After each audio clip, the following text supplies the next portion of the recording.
Yeah. I mean, I put like a lot of color correction on that Did you photo, dye your but hair? no, I didn't dye my hair, no. Alright, started the stream. But I'm gonna post it on the story and then we can go live on Insta too. okay. Because I can't use my phone while we're on live. I mean, we're on Yeah, Insta once you live. start it, I'll just. Yeah. Why is the thumbnail not even like, hold on. What the, oh, there we go. The thumbnail worked. Yeah, cool. W thumbnail.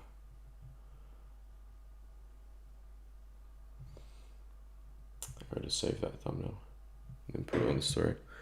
Yo, people actually in the chat. Let's go.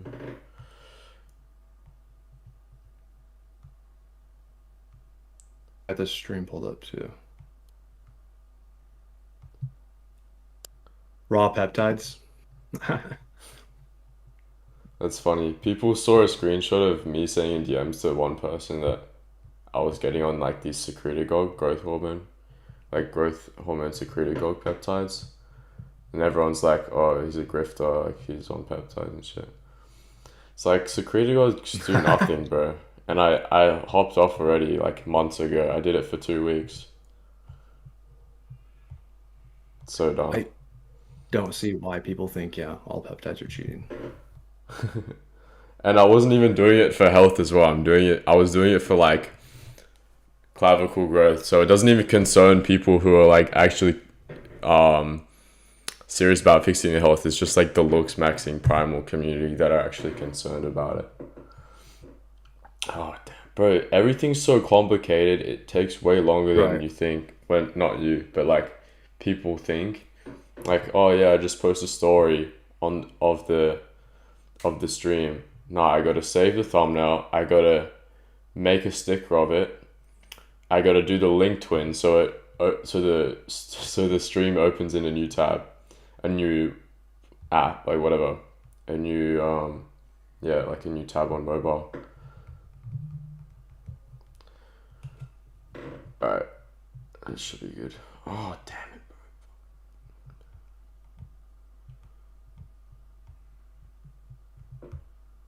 Okay.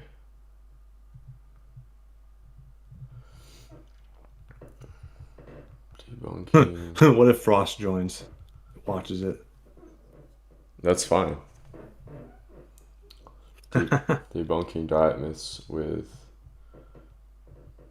Speedobo on YouTube. See FaceIQ. Are you even a subscriber? Yeah. What is you subscriber to me? Yeah, I'm just joking. We're just totally trolling.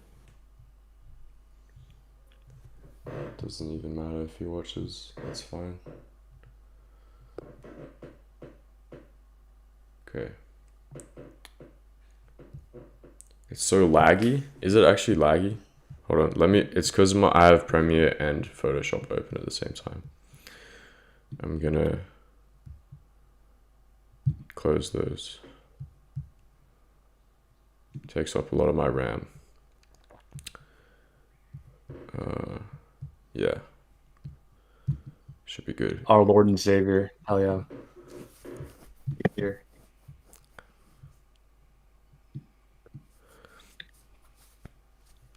Been doing carnivore for 4 months. Today, looking the most jacked I've ever been. Of course, bro. Alright, guys. Let me know if the lag fixes because I just closed a bunch of windows. Resident Raw did a good video already. Dude, that guy literally hates on me for no reason apparently. Oh, is he like your op? Yeah, I didn't even like. I've never watched this guy's videos, and he thinks like he exposed me for the peptides. So fucking dumb, bro. Bro. It's actually hilarious. All right, boys. Let me know if it's still lagging or Is not. he on Insta?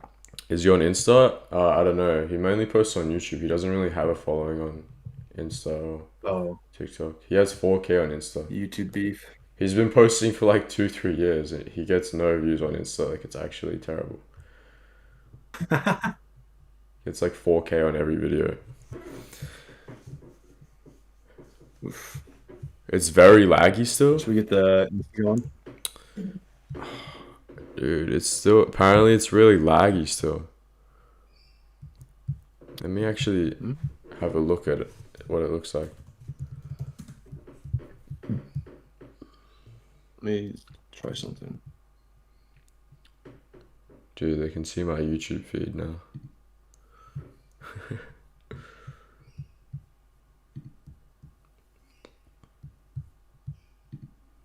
52 watching? W. Let's go, boys. Let's see if it's laggy.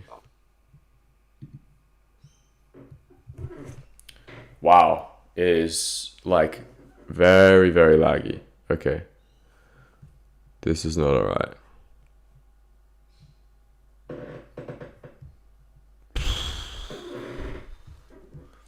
Okay. That's unacceptable. You thought he was mocking for I'm on the best connection I can get now. Okay. It's not like you, it's like the stream, it's not the Discord. Holy shit, dude. I'm gonna try and fix it. But we can go live on Insta if you're down now. Yeah, alright, bet. Okay. I'll just hop in when you start it.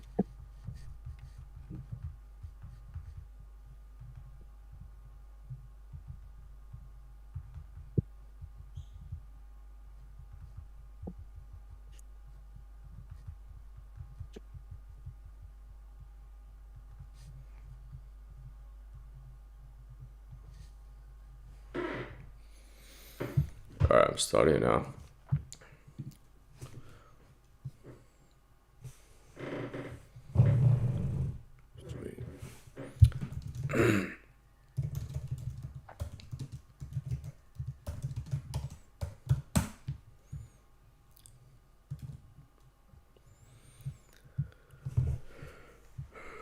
Yeah, I sent the request. Okay, cool.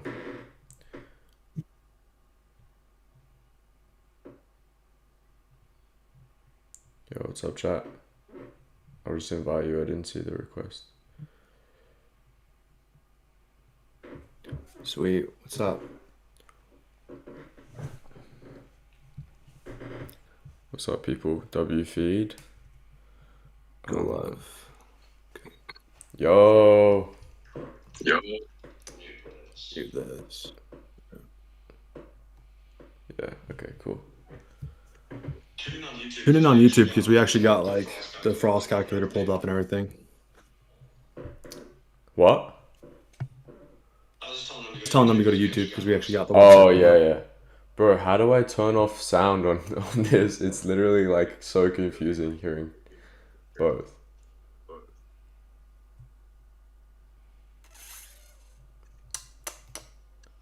Oh, shoot. I'm going to turn this over here so it's not just picking up on the microphone. Alright, I'll just have to... Okay. Can you hear yourself? Really good. I can, and I can hear you on like a 1 second different timing, which is annoying, but it should be okay.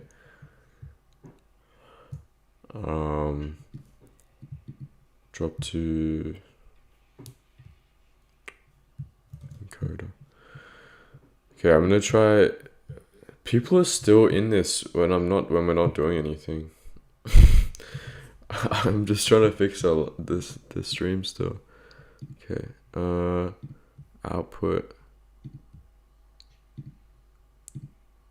Let's try put it to hardware.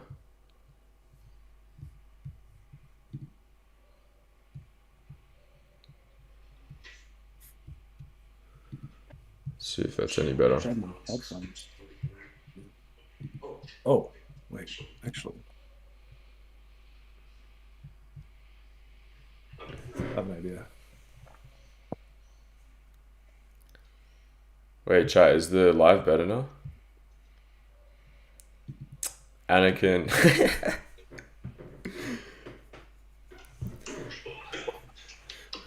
Why is he recommending fruit and crap to people in Europe? What happened to eating seasonally with your environment? Yeah, I don't know.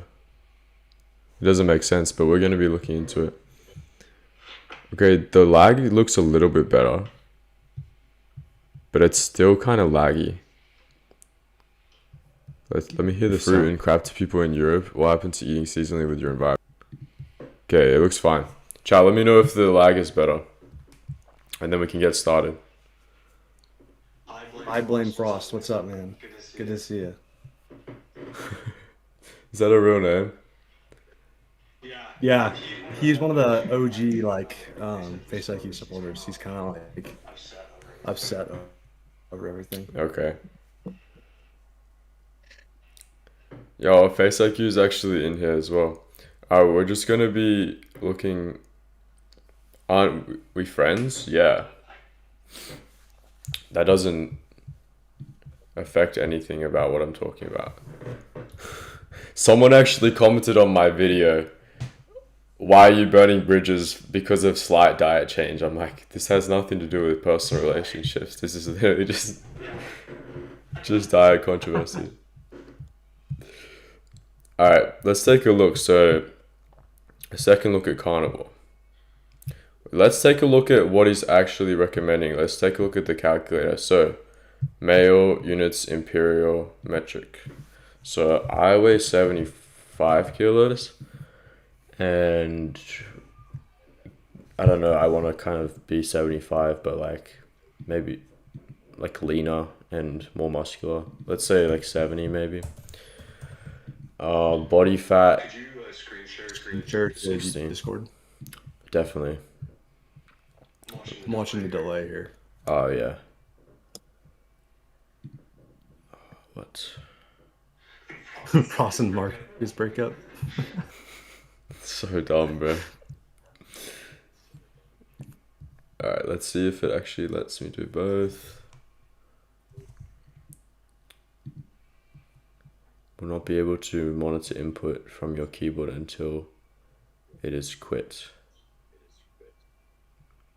My keyboard, I don't care about keyboard. Oh, what?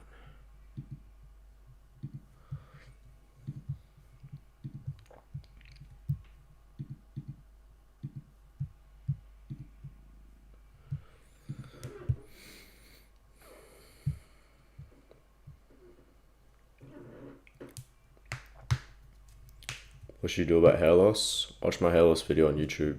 It's oxidative damage and inflammation mainly. Where was I? Privacy. Hold on, let me just go out of this. Ask to share screen again. Oh, it's not even taking me to that.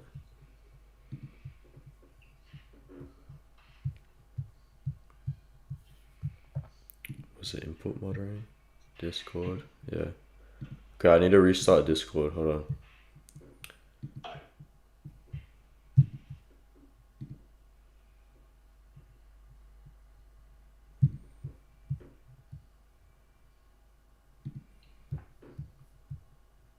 We'll get it going. Should be like 2 minutes.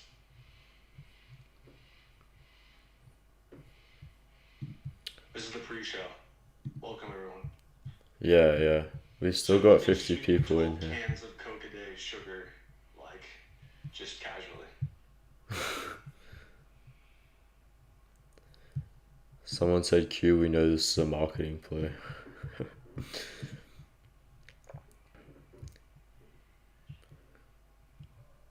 Marketing play? I don't know what he's marketing. Yeah, I know, me too. It's a bit weird. Okay, screen system audio recording. I'd more likely believe he was compromised than anything at this point.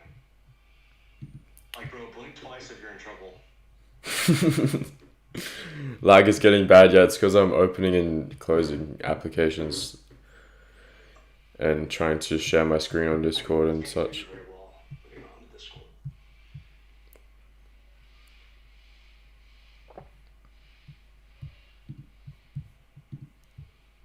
Okay, I should be able to share screen now. Allow. Yes, okay, good.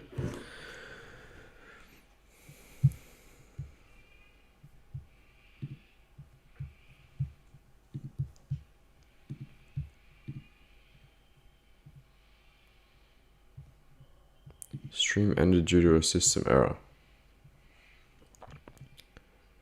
What the hell? Okay, let's just go entire screen, see if that works.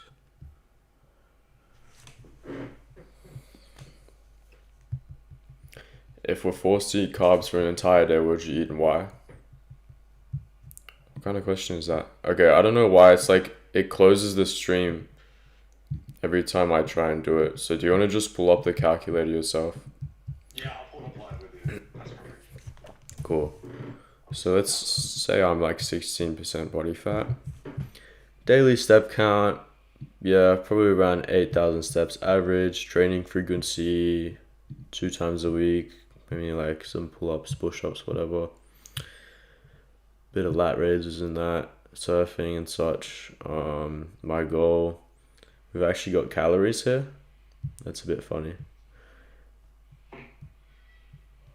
Probably like an aggressive cut, but like we've actually got calories here. That's not the way you would do a cut. Temperate. Oh, this is actually kind of cool, actually. Respect for this website. Calculate my macros. I think my cam's messed up on your streamer. Is it? Let me check. I think it's showing Discord. Oh yeah, I need to restart it. Restart the capture. There we go, it's done. It's good.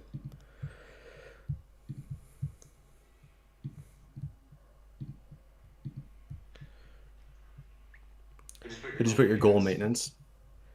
Yeah. So 170 grams of carbs. Wow.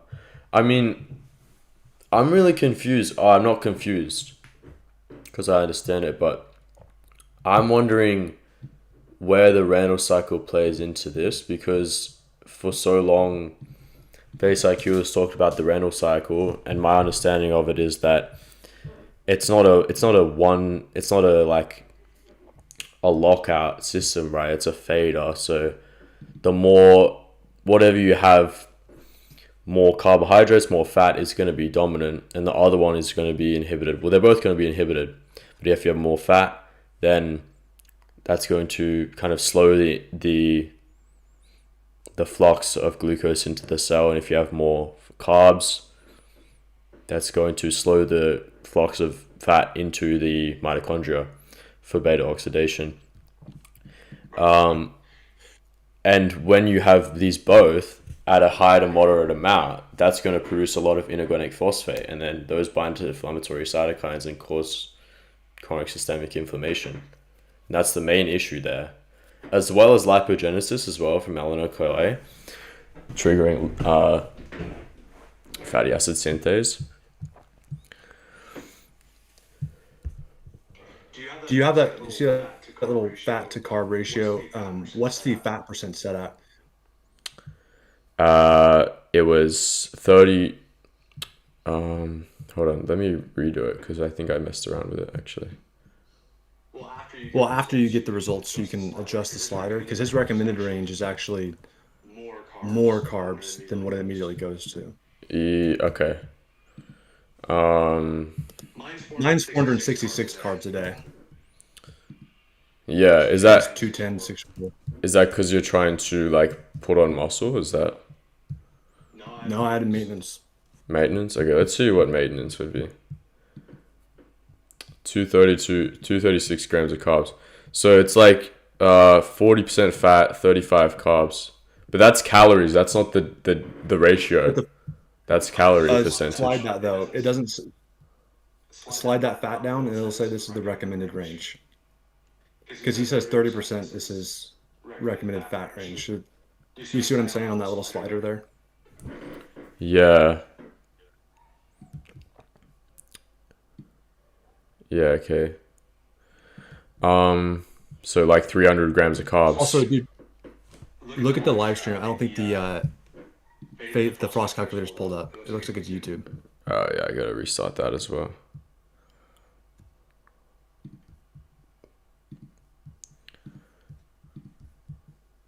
Yeah, your mitochondria is only efficiently oxidizing one thing. Your mitochondria is only efficiently oxidizing one thing. It's like a train moving down one direction, and you have to pull it back to switch fuel sources, and that's sort of like energetically inconvenient or not optimal, you know. Yeah, So I think you're getting like less ATP by trying to also compete like a substrate competition. that's right. Yeah, because the ATP slows because the mitochondrial enzymes and the cytochrome enzymes also for both pathways, lipolysis and glycolysis, both inhibit each other. So you're just getting Right. inefficiency on both pathways if you include Cross both. inhibition. Exactly, yeah, that's a better way to say it. So let's see. The fuel, carbohydrates, your body's preferred fuel. Preferred. I'm gonna use the Barkay phrase here, according to on the basis of what preferred, as in it uses it first. True, but preferred as it's better for the body. No. Um, Well, it's and your it's cells do prefer glucose, but you make that yourself. Like, I mean, any exogenous carbohydrate, your cells do not prefer exogenous carbohydrates. They prefer glucose that you, and just any glucose that's in your bloodstream.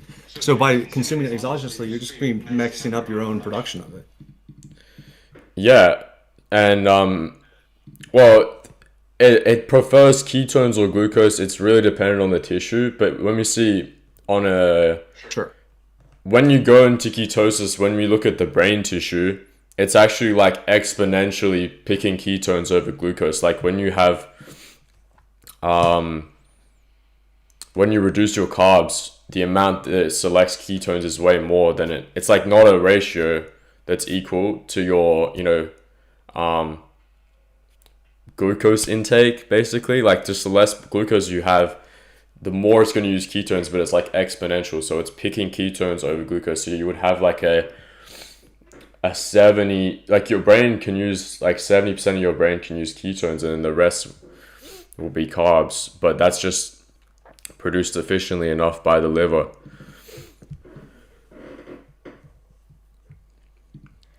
They said they're hearing double of me. I wonder if that's mine. No, it's the mic from the Insta stream. There's nobody in the Insta stream. Do you want to end it? Oh, yeah, yeah. Okay. Alright, that's better. Now I won't be confused by two inputs. Okay. Let's see. Let's keep reading this. Preferred fuel for high intensity training. So, if we're talking about high intensity training, up to 80% of VO2 max in well fat adapted people, the skeletal muscle can use fat just as well, like producing ATP at the same rate as glucose, like this, like the not like oxygen for ATP, but like the same speed. It can produce ATP, and then like when you're fat adapted, when you're in a ketogenic state, you're gonna have there's no wall basically for exercise because you're adapted to using fat. You don't go to using glycogen immediately and then you run out and then you're not adapted to using fat and skeletal muscle and then you hit a wall and you're tired, you can't do it anymore. There's no wall when you eliminate carbs. It's because you're fat adapted. You're using fat. Well, it's like those runners. Mm. They have to have those glucose packets, like during the race. They'll be like constantly. It's like that's so inefficient. Why would you Exactly. rely on exogenous carbs when you can just produce your own at the same rate? Especially in long-term adapted individuals, like like up to 2 years. Like there's no difference in muscle glycogen reliance or replenishment. I mean, Yeah. obviously it was in runners, but it still doesn't change the replenishment rate. It's crazy that it upregulates to match exogenous carbohydrate dependent people. Yeah, exactly. And when you hit that 8% VO2 max, you just use glycogen because you still have glycogen stores on a low carb diet or a no carb diet. Even you still have glycogen stores that are filling up from gluconeogenesis. So above VO2 max, you tap into glycogen stores above 80% VO2 max, for example. And then once the glycogen runs out, you just use glucose from the bloodstream as well. Okay. Thyroid function. Not really. It's not necessary. It's not beneficial for thyroid function. Metabolic rate. Yeah, having a higher BMR. Why is that indicated there? You would have a higher BMR because you have to burn it faster. Yeah, and why is it? I mean, people say that gluconeogenesis is stressful, and it's like, yeah, so you use a little bit more energy creating it than not. That's not like brain breaking. I mean, I understand why producing it takes a little bit more energy than just eating it, but it still is like a more efficient process overall because you don't have to rely on, constantly eating donuts while you're running or whatever. Yeah. Yeah. Fruit, sugars, honey, and well-cooked starches are easily digested. The sugars, yeah. What about the fiber in the fruit? Don't know about that. Rich in micronutrients. I wouldn't say rich in micronutrients. Not really. Support the conversion of T4 to active T3 hormone. Don't know about that either. I mean, I made a YouTube video going over this. Deiodinase runs off selenocysteine to be active and NADPH, but you still have NADPH in the body when you're on keto. It's produced by gluconeogenesis, by fat metabolism, the TCA cycle, and the pentose phosphate pathway is still running to produce NADPH when you're ketogenic. As well. I mean, it's most important to look at symptomology, I feel like, too, with like thyroid issues. I mean, none of the long-term carnivores I know are struggling with low energy, fatigue, That's right. whatever, weight gain. Like, that's all classic signs of a thyroid issue, and we just don't see that.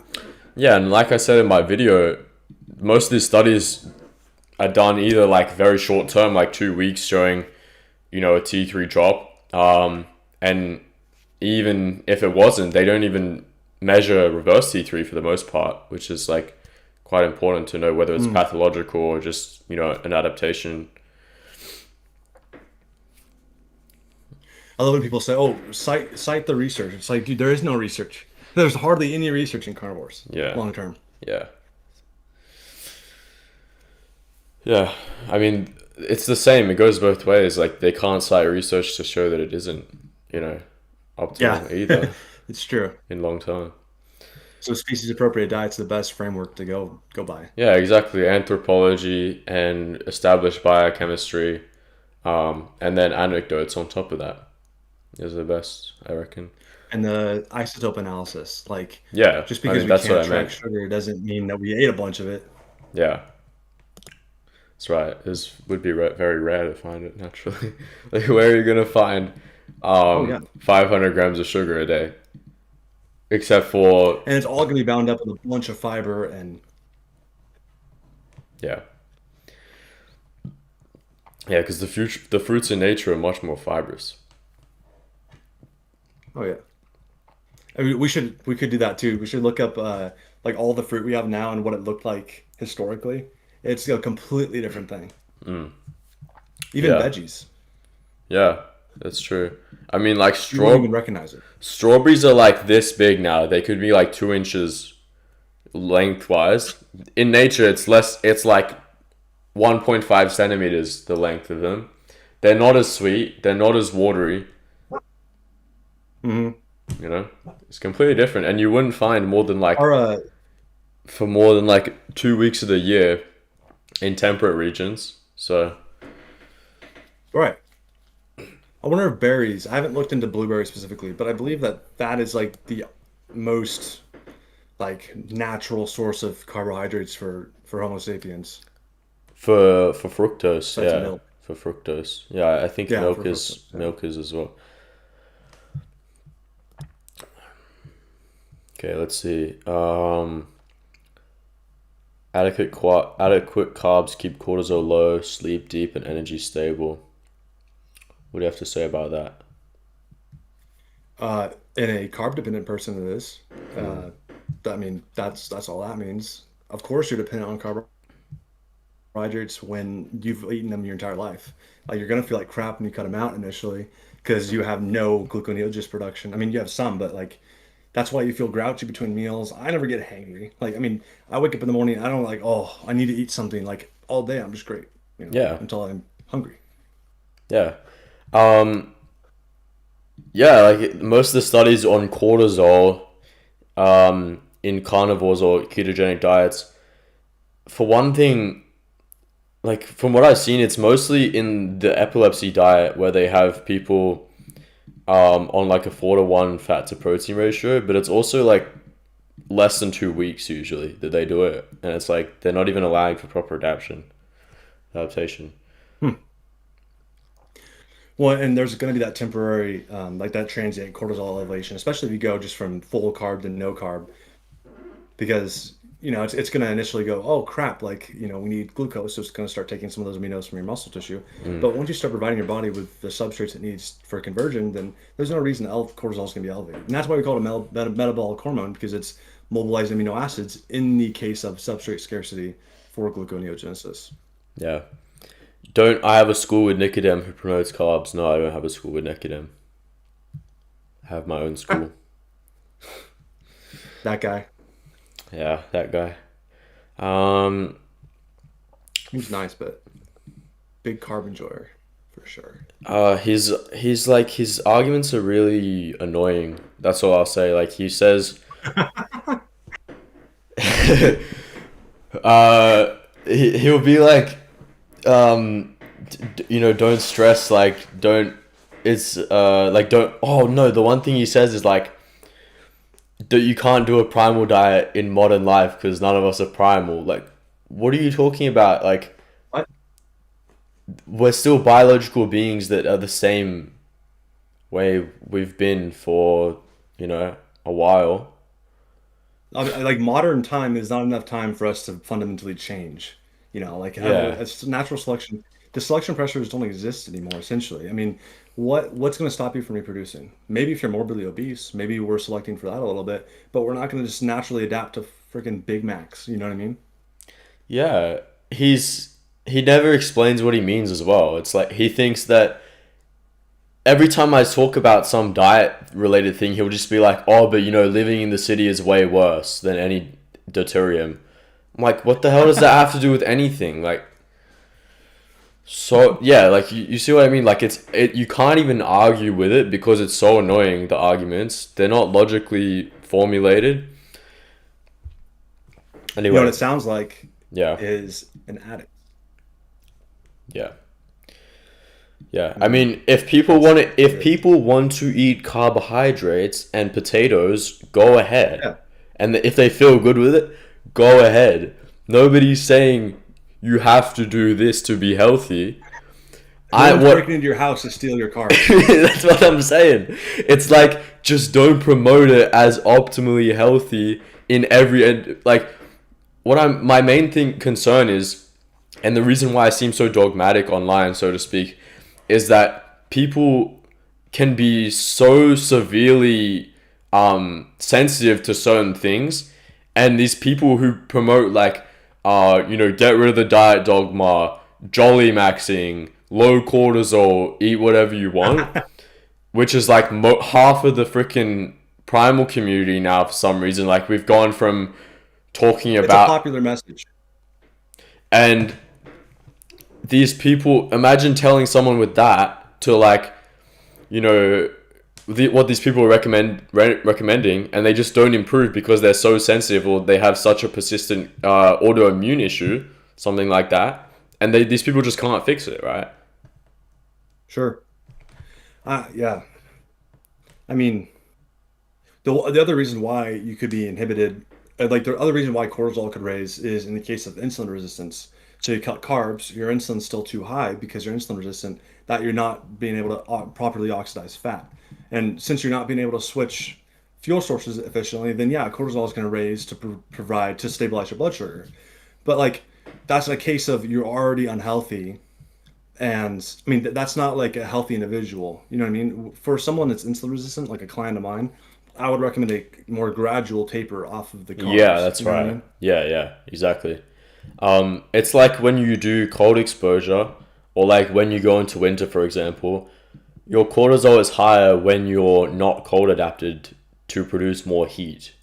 But when you're cold adapted and you do cold exposure for a few Yeah. weeks, your cortisol is not going to raise in the cold as much. Same with lifting weights. Like if you lift weights and you raise cortisol, and then in 3 weeks when that weight isn't heavy, you're not Yeah. going to raise cortisol as much, right? That's crazy. Someone was saying, I don't know if this is true, but someone was saying that GODIS recommends not lifting because it raises cortisol. But that Yeah, cortisol elevation is training you how to deal with stress. yeah, So in your everyday life, you have a lower baseline. yeah. Yes, that's right. Let's see what the chat's saying. Don't could you make your face cam bigger so we can see the website? What? Can't see the website. Okay, do you want me to make it smaller? Because it doesn't take up. You Hold on. Does it even take up much could of the also screen? window it, Window it? like make it smaller in the middle of the screen. Oh yeah, yeah. Okay, let's do that. Yeah, yeah. Okay.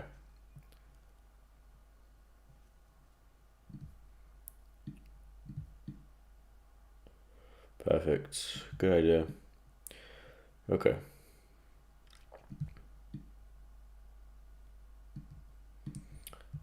Good. Okay.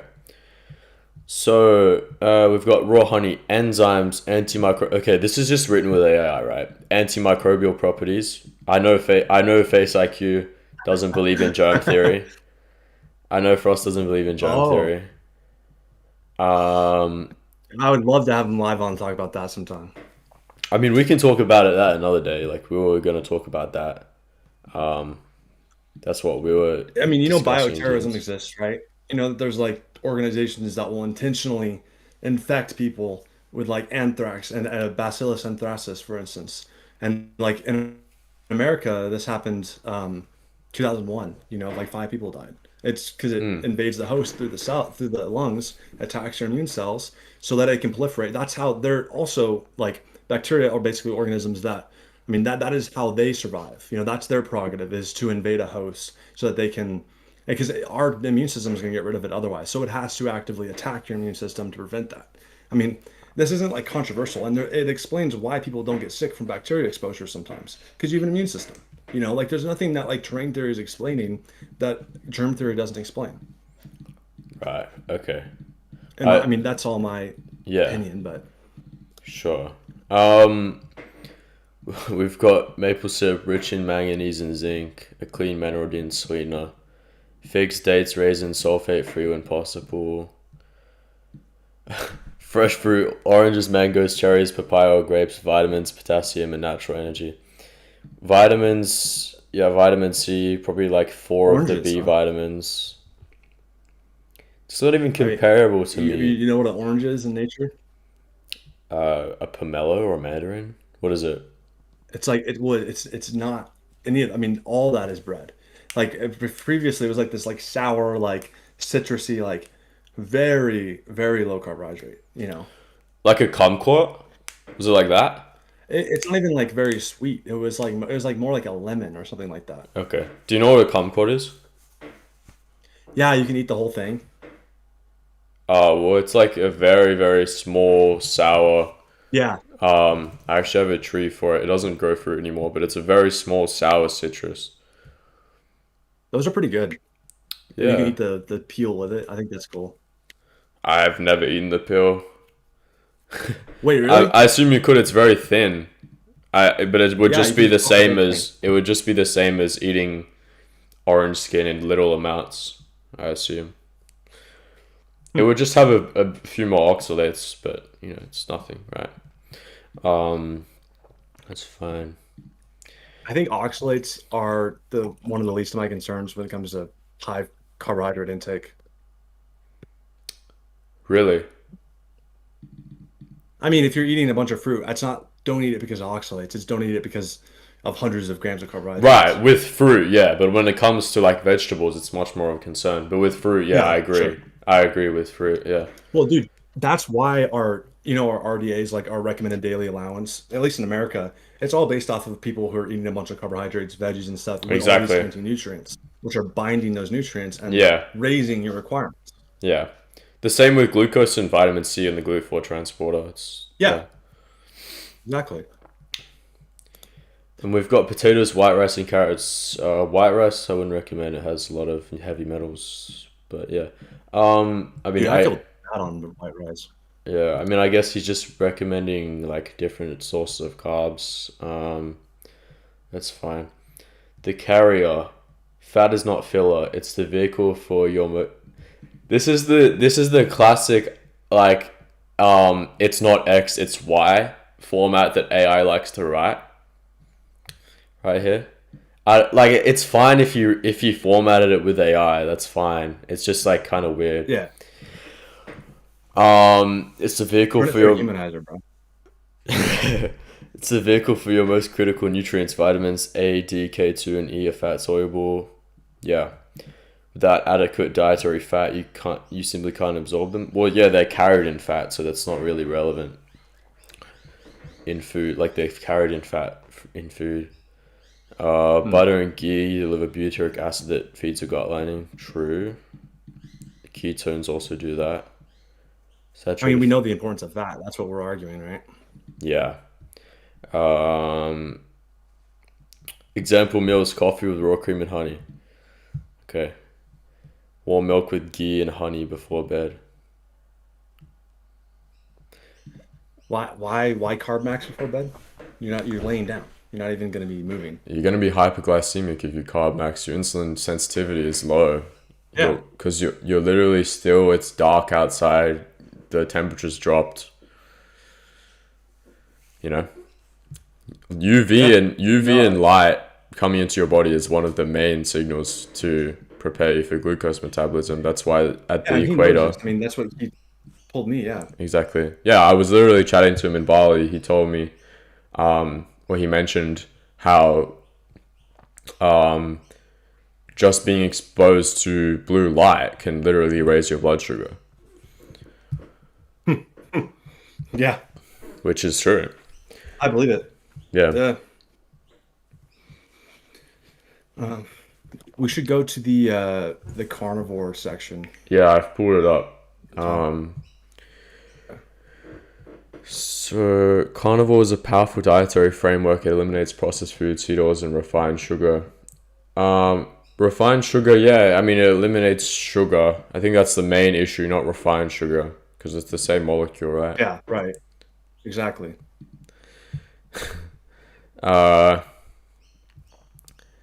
Eating only red meat and fat takes real discipline. Not once you're well adapted, actually. I really don't feel disciplined to only eat meat for most of the time.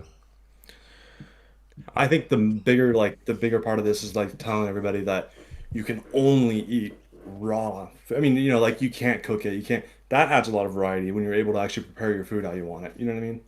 That is true, yeah, for sure. Yeah, actually, what helps me kind of get into OMAD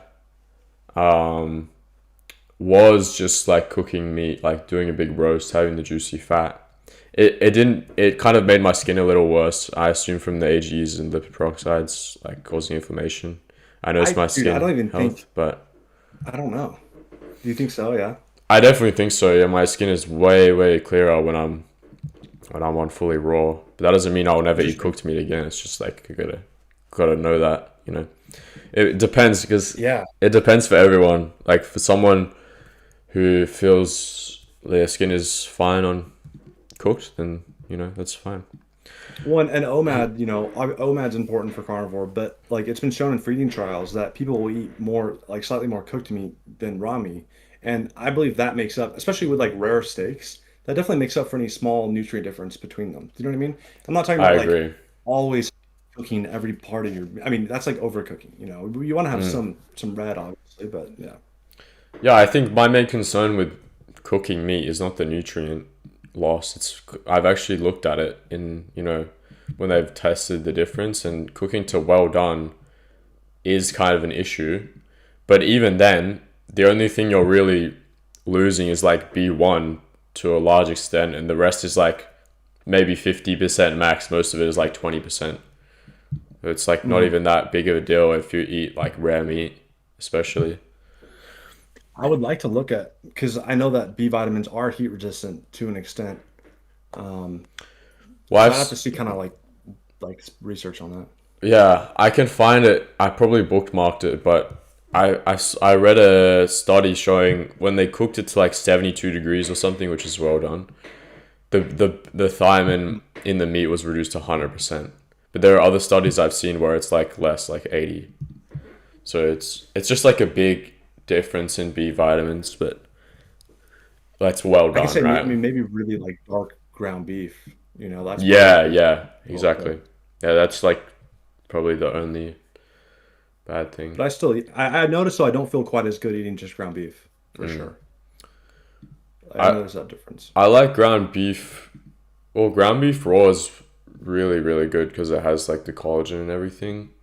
Um, I like doing. I put it. I make like a little bowl. I put some butter. I put some like cheese, and then I eat it. It tastes really good. Mm. All right, let's read what he says.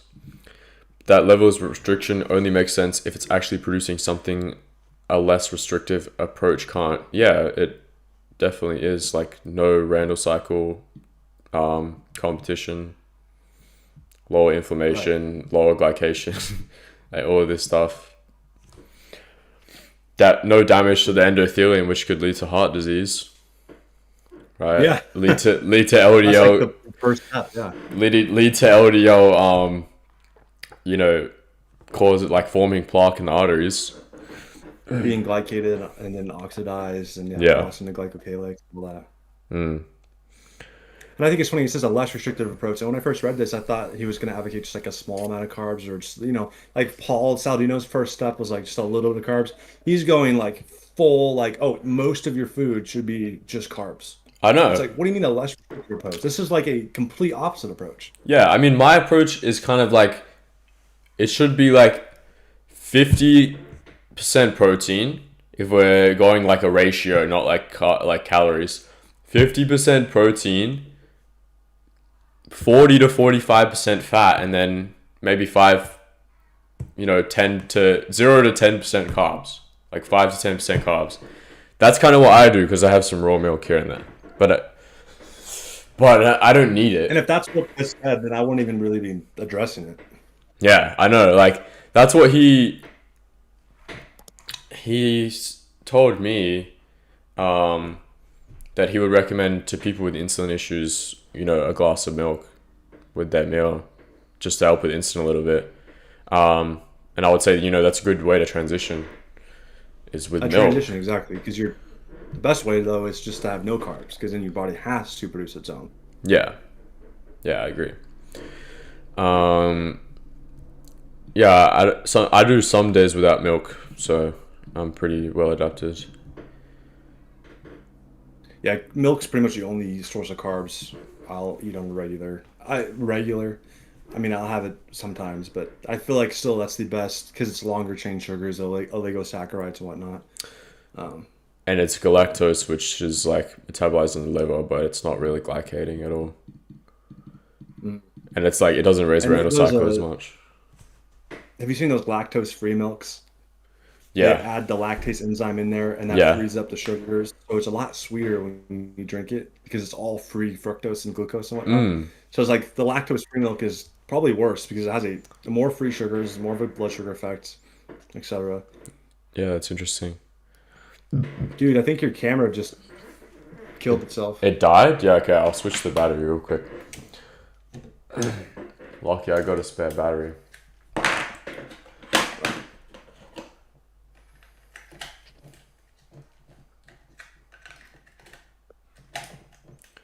He says that what's being left on or the website says that what's being left on the table is variety, the enjoyment of eating, flexibility in daily life, and measurable hormonal and physiological benefits. Hormonal and physiological benefits based on what? Like these biomarkers that people just arbitrarily decide are more optimal.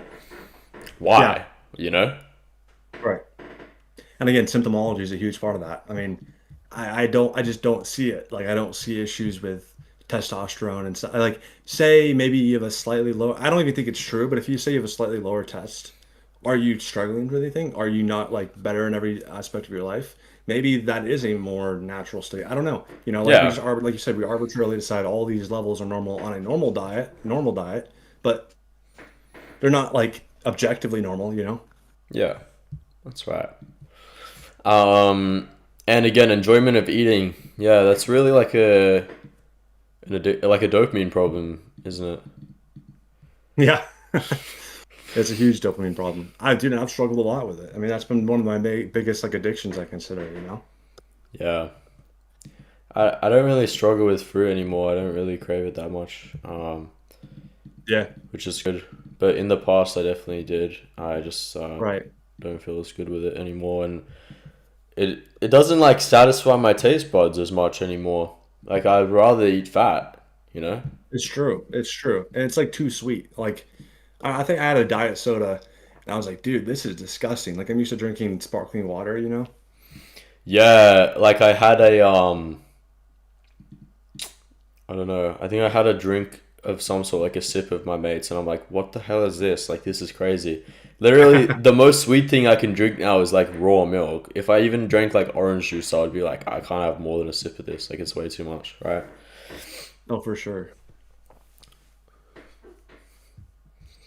Okay, so we've got a little graph here: diet strictness versus health benefit. I mean, this is just like a opinion based, which is fine. Let's see what he Huh. writes in each section. Standard Western diet: processed foods, cereals, refined sugar, low restriction, low benefit. Clean eating: removed processed foods, a meaningful step up, but often still includes inflammatory oils, grains, and questionable sourcing.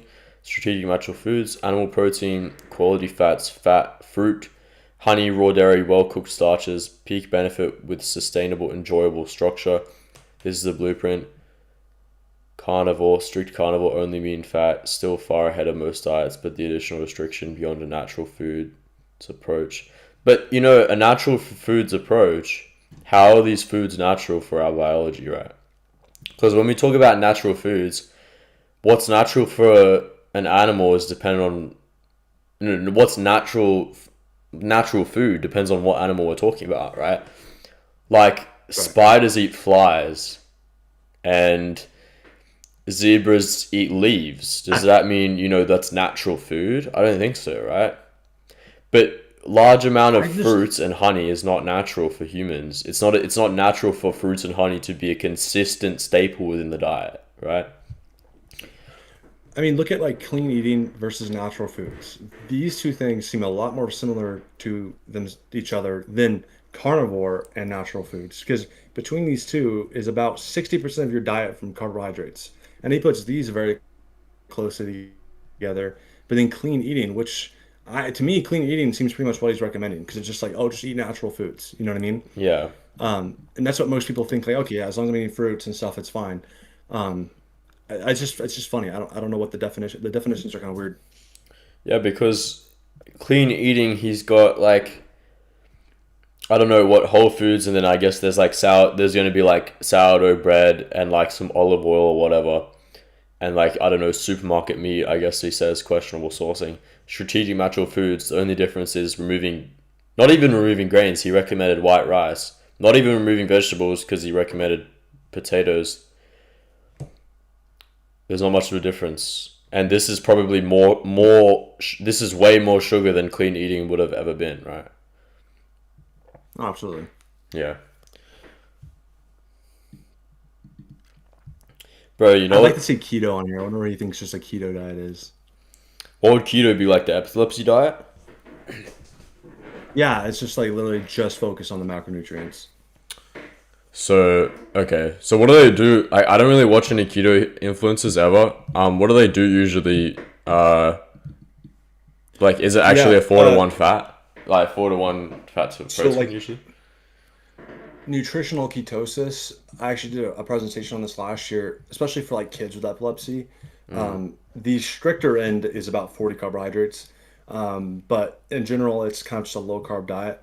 But it's yeah, and I know a lot of people. The whole point is like to stay in a deep state of ketosis, and that's where people miss like, carnivore is not a keto diet. It is Yeah, you're naturally ketogenic in some ways, but you're not just chasing deep ketosis all the time because that's right. protein has an insulin effect. And on Yeah, a keto diet, you have to restrict protein because you're going to have an insulin effect, so that will bump you out of that deep state. that's right. Yeah, and this is funny because I spoke to FaceIQ. I don't know if he's gonna hate me for talking about what he tells me personally, but it's just diet. It's just about his own diet, so Yeah. I feel like it's fine. Um, he told me that he's tested his ketone levels and he's out of ketosis for 3 hours after he eats. I mean, that sounds right to me, Yeah, especially if you're eating enough protein. Yeah. yeah. Okay, should we read the chat for a bit and answer some questions? Sure. Okay.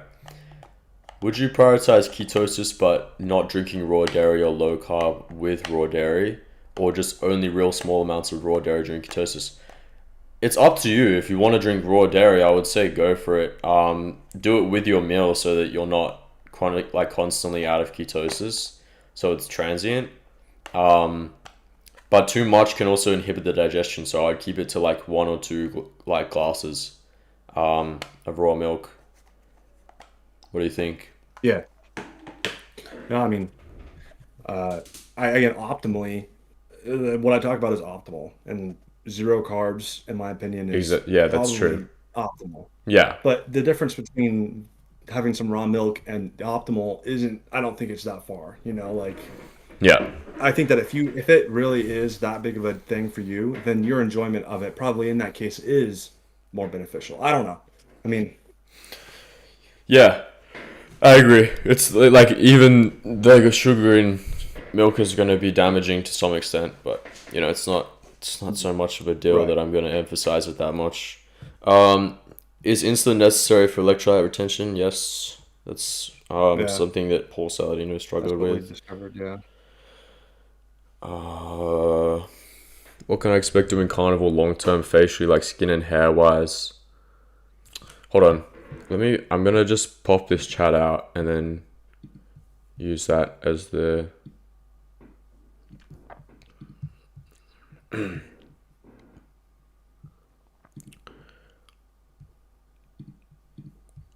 What? Okay. Let's see. Google Chrome.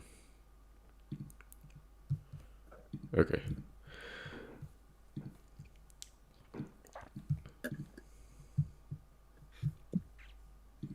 All right. There we go.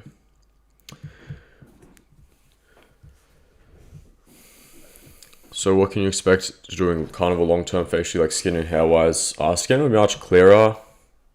Hair probably like a lot more hydrated. You'll have less strand breaks, less dead ends and such. Um, Yeah, I yeah, agree. less inflammation on the skin. So if you have any redness, any acne, it would go down. The acne's a huge thing, bro. We've seen massive. I mean, you have that too, like massive improvement. Yeah, I know. Um, have you ever gotten a call to give up defending carnivore diet? Nah, bro. Israel You were 7K is Oh, calling. 7K is calling. Mossad. Bro, we don't want to get banned. Chill out. Um, do you We think? can't talk about it. No. Do you think Frost was bored out? Honestly, I don't know. I think Dude, I not gonna really. Yeah. my theory, if it's not just like being silly, it's like he lost a bet, and like for 1 month he's just gonna embrace this. But the whole website gives me the idea that it's probably not. I mean, the website's all AI, so it could be. He has a software team Yeah, that could have built it it's pretty for low him. effort. Yeah, It's a nice website though, good UI and everything, good interactive graphs and true. such. Yeah, that's Uh, true. hmm.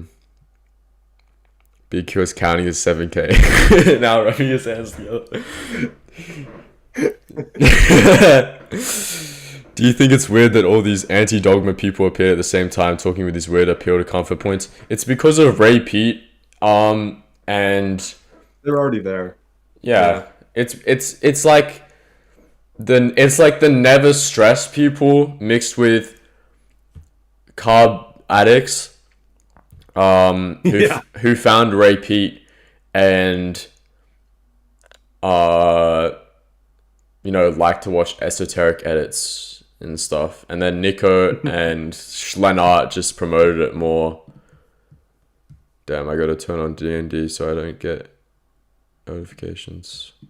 Someone just texted me. Well, dude, it's like those diets, like the animal based and everything, is like the smallest change from how you're already eating. I mean, I know it's obviously it's a quality food quality change, but most Americans already are eating mostly carbohydrates. So it's like a lot easier for people to adopt an animal-based diet. And objectively, probably, yeah, it is definitely more beneficial over standard American. But like that's why I feel like it appeals to more people is because like carnivore is a much more drastic diet change. Hmm.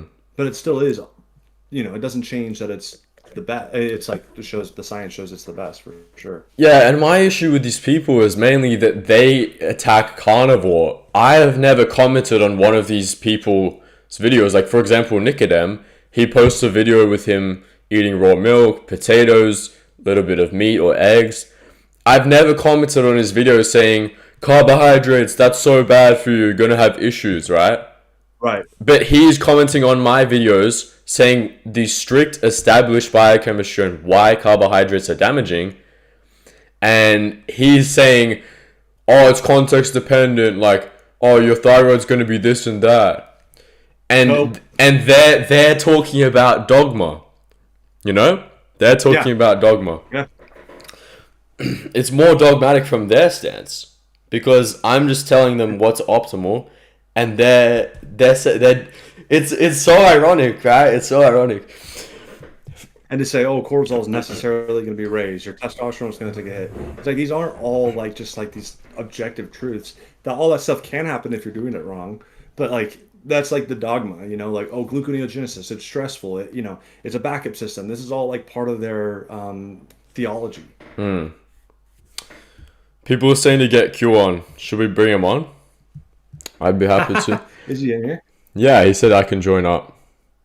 Okay. All right. I think I have him on Discord. Yeah, I do. I'll add him to the call. But we should go through the rest of this with him. Yeah, we'll hear his thoughts. Because we got to do that. We got to let him talk since we've been. Whatever. How can I add someone real quick? Add friends to DM. Here we go.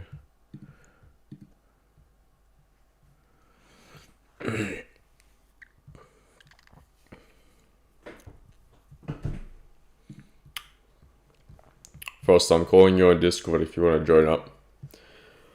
White boy FaceIQ got too much sun and became a sugar fiend. Yeah, like I was saying, if he wants to eat carbs and barley, that's completely fine. I think just promoting it as necessary in every environment is a bit odd.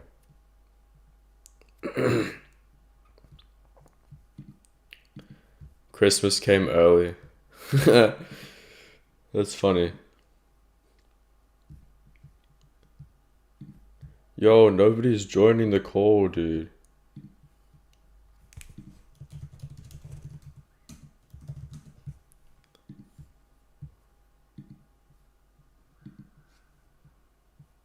Yo. Alright, now if Frost wants to join, he can join. I'll just have to edit the Discord, the OBS, so it shows his camera properly. Alright. He probably, if he doesn't want to put his camera on, that's fine. We can just have audio. For sure. Oh, there's more. Do you want to keep going through the... Yeah, there's more. Okay. What you sacrifice versus what you gain. Standard Western diet. Strictness low, benefit low. Okay, this is just nothing. The sugar myth. I used to repeat this one constantly. Sugar causes glycation damage. Fructose is essentially poison. All of it needs to go. One of the most common beliefs in the carnivore world, and the logic sounds convincing on the surface, but when you actually trace the biochemistry, the argument doesn't hold up. Fructose is 10 times more glycated than glucose. Yes, fructose is eliminated from the bloodstream quicker. That is true. That just means that it glycates the blood. I mean, glycates the liver. liver? Yeah. Right. Especially in such enormous amounts. And I think it's funny, this whole thing is about how fructose isn't as glycated as we think, but then doesn't address how glucose is still chronically elevated and also glycated and everything. Yeah. Yo. What's up, Frost? Hey guys, how you guys HQ. doing? Good. Good, man. Fructose IQ. Bro, I want to How hear. you guys You doing, should tell man? us like what prompted the change and everything. Okay. Well, I would say like it's kind of more outcome focused. So I've been seeing a lot of really bad outcomes in my community and for myself. Okay. Yeah, so like I'm out of breath. One moment. It's probably all the carbs are killing me. All the glycation of my lungs, bro. Fuck. I mean, like people were really getting on large scale, like very cold hands and feet. Right. I think it became clear to me how, well, firstly, I think the diet's really gay because you're only eating red meat. Like, I think that's super gay. Just like first principles. Because you're eating meat. No, because it's so like, it's so like, I don't know, serotonergic, definitely, like just eating the same thing every single day. How is that think for sure there's serotonergic, a lot. bro? How is that serotonergic? Explain yourself. Because it's very repetitive. It's sort of like it's like when let's say you have to walk to school, right? Mm. And it's like taking the same path every day instead of taking like the scenic route. It's like it doesn't even align with how I live life, like doing the same thing every day in that sort of way. Sure. Do you mean serotonergic, like it releases and creates serotonin? It's That that's what no, that it's means. like it's aligned with like the observed characteristics of someone in that state, like an SSRI zombie type of vibe. Right. Does that make sense? No, I get what you mean. Yeah. That's only one piece of it. Like that's not obvious. That's just like many things came together at once to where I'm like, this is retarded. Okay. What So outcomes like, have you seen? Like, yeah, the outcomes I've seen is I've looked through a lot of blood work, like very consistently lower T3, very, very low hormones in general, like low free T, low total T, high prolactin, high estrogen. LDL, sometimes I've seen a community member with 450 LDL, which the idea from carnivores is like sort of prove to us that all these markers are bad on carnivore. But I think that's from like a place of not being open-minded, because I think when you look at carnivore blood work with an open mind, you're like, okay, the thyroid doesn't look so good. The testosterone panel doesn't look so good. We have super high iron levels. Those can oxidize poof in the body as well when it's super high. Like this picture is forming where it's not something I see as optimal on a large scale. Okay. Right. But like, what do you think? Like these optimal biomarkers are based around people on a standard diet. Like the establishment of what's optimal, like the ranges, let's say LDL or T3 or free testosterone are based around people on standard diet. Like it's not representative of the carnivore population, But we all have inferences about, let's say like testosterone for men, the ideal range is, 300 to 800. Right. But then we want to be optimal. We would never have an issue with having 1,000 because we understand exactly. what hormones are kind of things. If we're trying to be optimal, we probably want a little higher or lower than the standard population. So if the cortisol range is on the standard population, then on carnivore you have twice that cortisol chronically, which that's actually competing for all the same precursors of all your protective hormones like testosterone, DHEA, etc. It's a steal. The pregnenolone steal is how it's referred to. So if you have lots of adrenaline and cortisol, and that's more than the standard population, I'd say that would actually further my point. Okay. So why would the downstream effects be the same? Granting twice the cortisol level, which I have not observed, why would the downstream effects of that be the same on somebody? Understand what I'm saying? Oh wait, you're cutting out a bit for me, I think. Yeah, it's for me too. Okay. Shoot. Well, so say we grant twice the cortisol level in a carnivore person, right? Without the Yeah. symptomology, why would the downstream effects of that be the same? Why wouldn't it be fundamentally a different profile? Like why would that maybe not be a new baseline, I mean, again, I've not Yeah, seen this yeah, chronic cortisol sure. elevation. Well, yeah, so that's something where the symptomology is paired from what I've observed. And by the way, like, what's interesting is I would say I might have the most data out of many people on carnivore because I've had a community for about a year coaching carnivore, and around 3,000 people have cycled through it. And I was like coping, like, when I'm being open minded, bro, people do not have a good experience on this diet, from my experience. Like, the adherence is damn near unapplicable. Like, it's very hard for a person to actually stick to it because it's so unintuitive. It's so restrictive. It's like, I can't eat fruits, ripe fruits anymore. I have to limit dairy because of casomorphines. Oh, I can't even eat chicken because of PUFA. Like, it's barely even applicable. But then among the people that follow it, it's like a 50% of people even feel okay. Like 50% of people in my experience have an actual health issue. And when the goal here is like helping people fix their health, I mean, you know. Okay. Well, and from talking with you, your approach was definitely the most restrictive I think I've seen. Like, That's Yeah. true. I mean, all like you recommended raw, like very tight. I mean, your previous diet was a lot more restrictive than what I recommend, or what. Yeah, yeah, definitely. That's like why also I think I actually think like, and it's something I propagated, like the whole obsession with what's optimal is like very mentally unhealthy, and I think it's not even applicable for like people you're coaching as well. Yeah, I agree. Yeah, I mean, my diet Is approach health optimization for a while has been optimal? like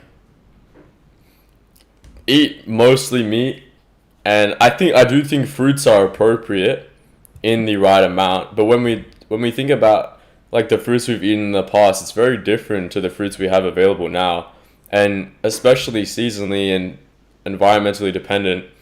And how many Wait, like why did those fruits change?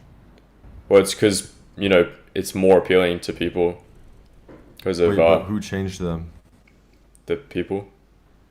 People, so humans Dude, there's changed a them. historical So precedent for it. yeah, yeah. So humans, in nature, they breed the fruits to be more like fibrous and fatty or more sugary? No, more sugary, for sure. Yeah, Well, that's yeah. I like mean, that just goes against all of the Darwinian evolutionary principles that you always like to refer to, like how long have we Right. been adapted to this level of sugar? 500 years maximum. yeah, Or and how I long have was we been wrong exposed to it? about that as well. Like, firstly, like you hear all these authoritative carnivores like Bart and Eddie, and they like repeat, "Oh, the isotope analysis." You look into the isotope analysis. I mean, it shows really animal dominant protein consumption. That's about it. Yeah. Like, it doesn't report on carb consumption. And then what's interesting is you have a lot of the isotopes. It shows 20% of the protein from fucking tubers. And then if you do the math, that would be hundreds of grams of carbs from tubers a day in some cases. So, Right. yeah. Okay. Do you think that the tubers then were not like extremely more like fibrous and like, They were I mean, more that's all fibrous, fatty but acids broken down in your colon. they've also always had a pretty large starch element. Yeah, like they were more fibrous for sure. But, and it's also interesting. Starch, It also comes sure. back to the idea: are we trying to replicate like what a human was eating when they were in the winter, like starving in the winter? I don't really. Less insulin. No, but that just shows that you know, like fibrous tubers were like a starvation food. So why are we trying to Right. Well, see, replicate that? my whole thing would be like, for example, it actually shows how rapid our genes adapt because, for example, with dairy, in just a few thousand years, Europeans developed genes to harvest the sugar from dairy, lactase persistence, in just 2,000 years. And that was 10,000 years ago. Well, do you know that So, what's the mechanism for that gene proliferation? It's reproduction, right? But we have one mutation, right? And then that spreads because people are more successful on it. That's not like just an adaptation out of nowhere. You have to have the mechanism with it. There's no mechanism for like Big Macs. Nobody's like, because milk obviously was an essential part of agriculture. So people who could consume it, obviously they did better.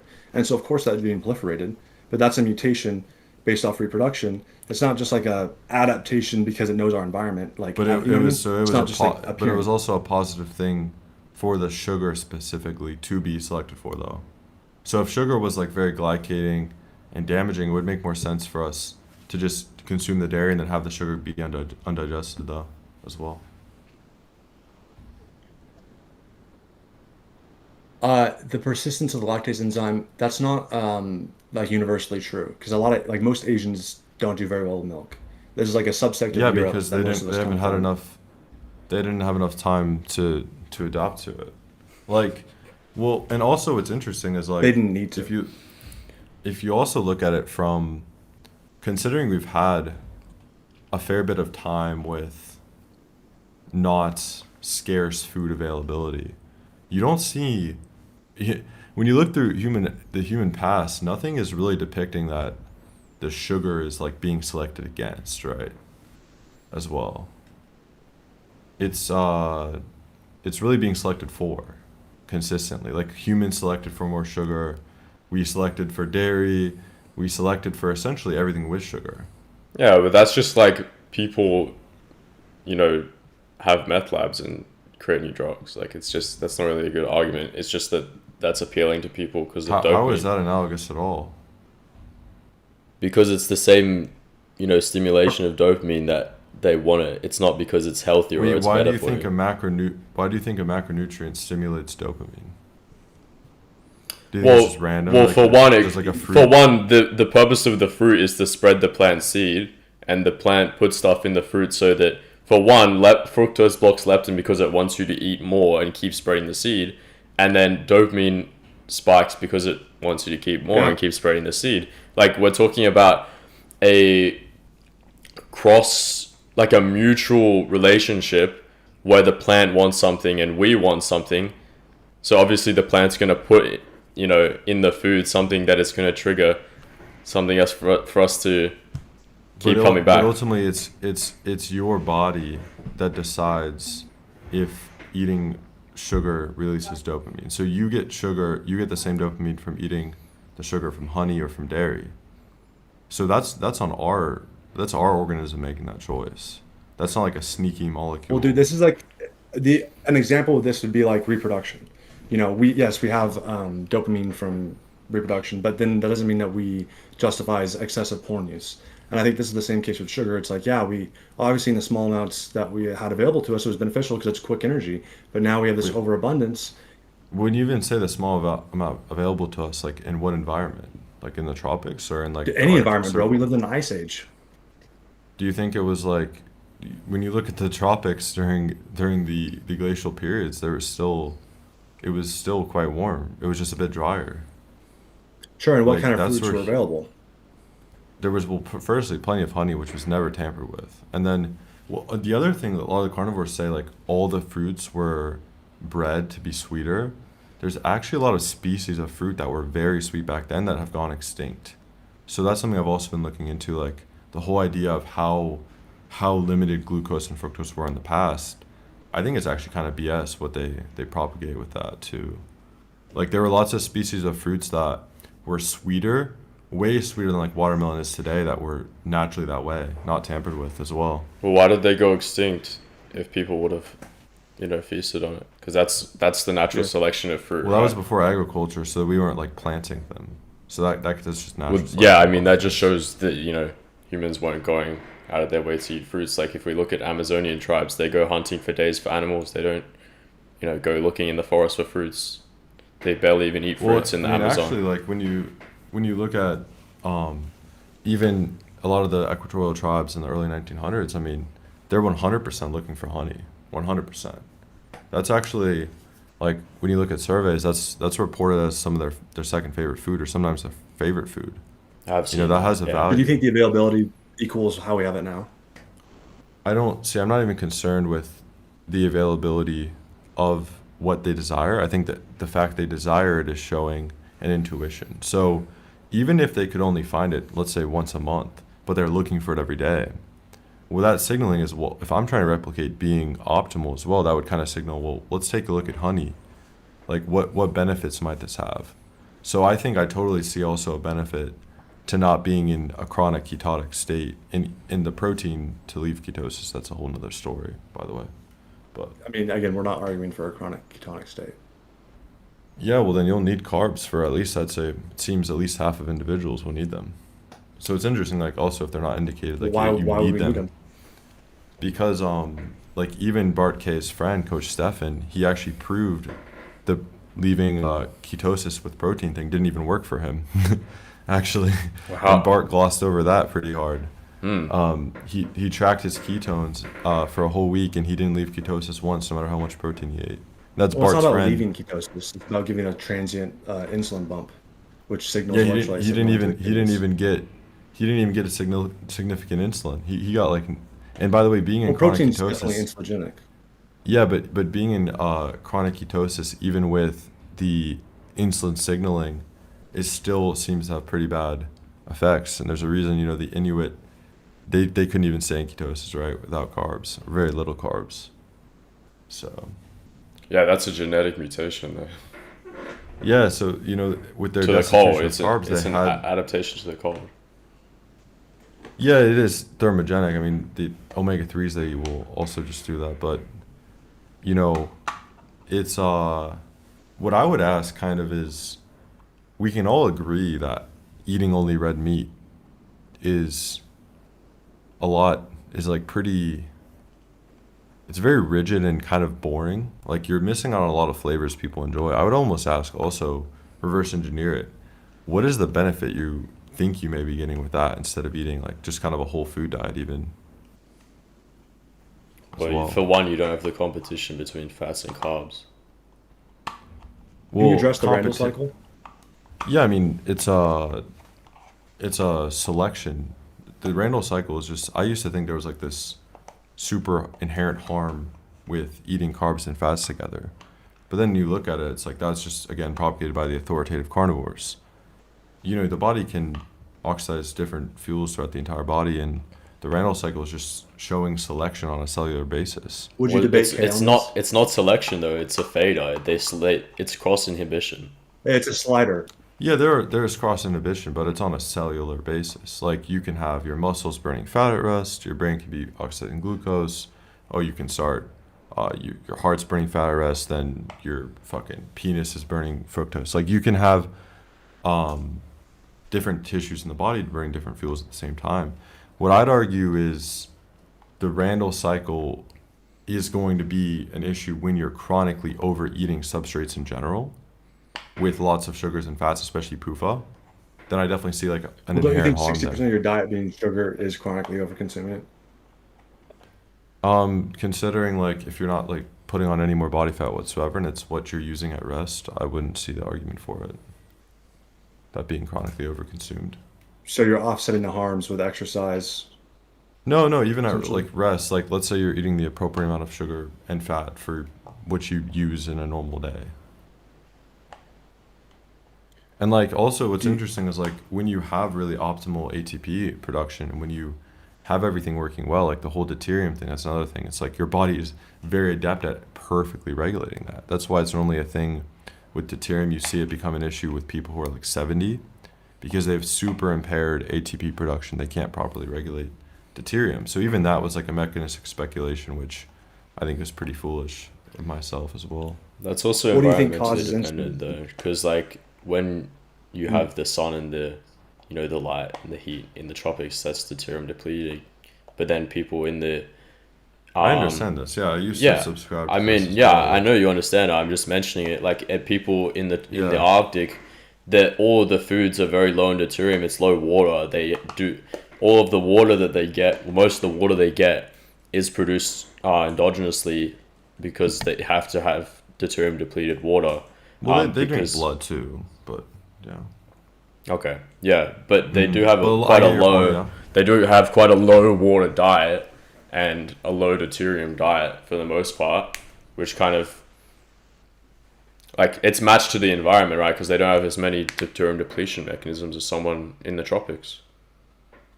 Yeah, no, definitely. Like, I think there's a gradient of how much carbs you should probably be eating based on your latitude generally.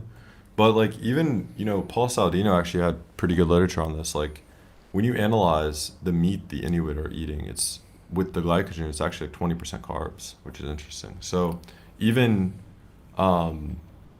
even in a very high latitude, I still see a place for a decent amount of carbs. Like the more you look into it, it's sort of like what I'd also ask is, I guess, I'll just ask open ended, like what kind of puts you guys in an approach with zero carbs? Like why is that? I'm not saying zero carbs. I didn't. Yeah, Oh, me either. I mean, oh, okay. Because when I look just think that it's a through, way overshoot for 60% of your carbs, your energy coming from carbs. why?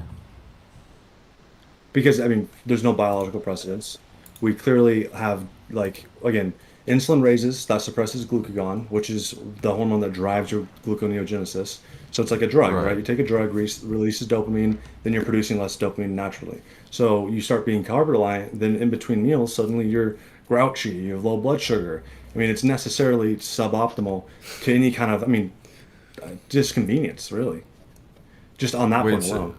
it's interesting. Like they have all this evidence on how, um, sugar, oh, it releases the same pathways as cocaine, which is interesting. That should actually be a sign that something to look at if a macronutrient's doing that.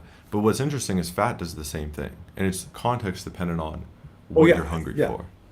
So things that are good for us from foods like sodium, from salt, the toxic fucking rock, that gives you the same positive signals as well, right? So as does fat, as does sugar, as does protein.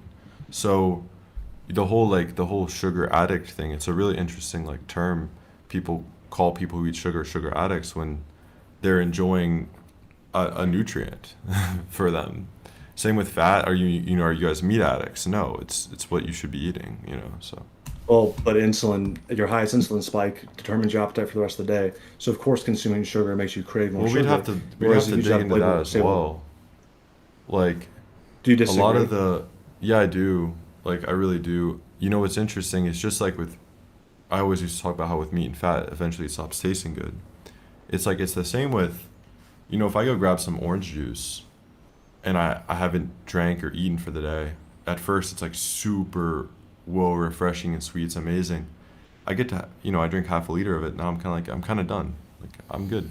Like Well, with as sugar, regular I you totally can agree. eat fruit for so long without being satiated, and you just crave more and more. But you don't really want to eat it because you feel like shit. Like the fiber is already rotting in your gut and everything, and well I you said feel fruit juice and Yeah. also no. I'm just saying I I'm just saying like you could feel, you get brain fog from the sugar, whatever fiber rots in your gut. You feel bloated, but you can you still want to eat it. You don't feel satiated. Like at least in my case, when I eat fruit, it's like I want to keep on that's eating it, even like back. Well, that not might be anymore, really, because but that's probably because you're so like also deficient in sugar no, as no. well. This That's what I'm I'm not really anymore. I'm talking about back when I was Deficient in sugar?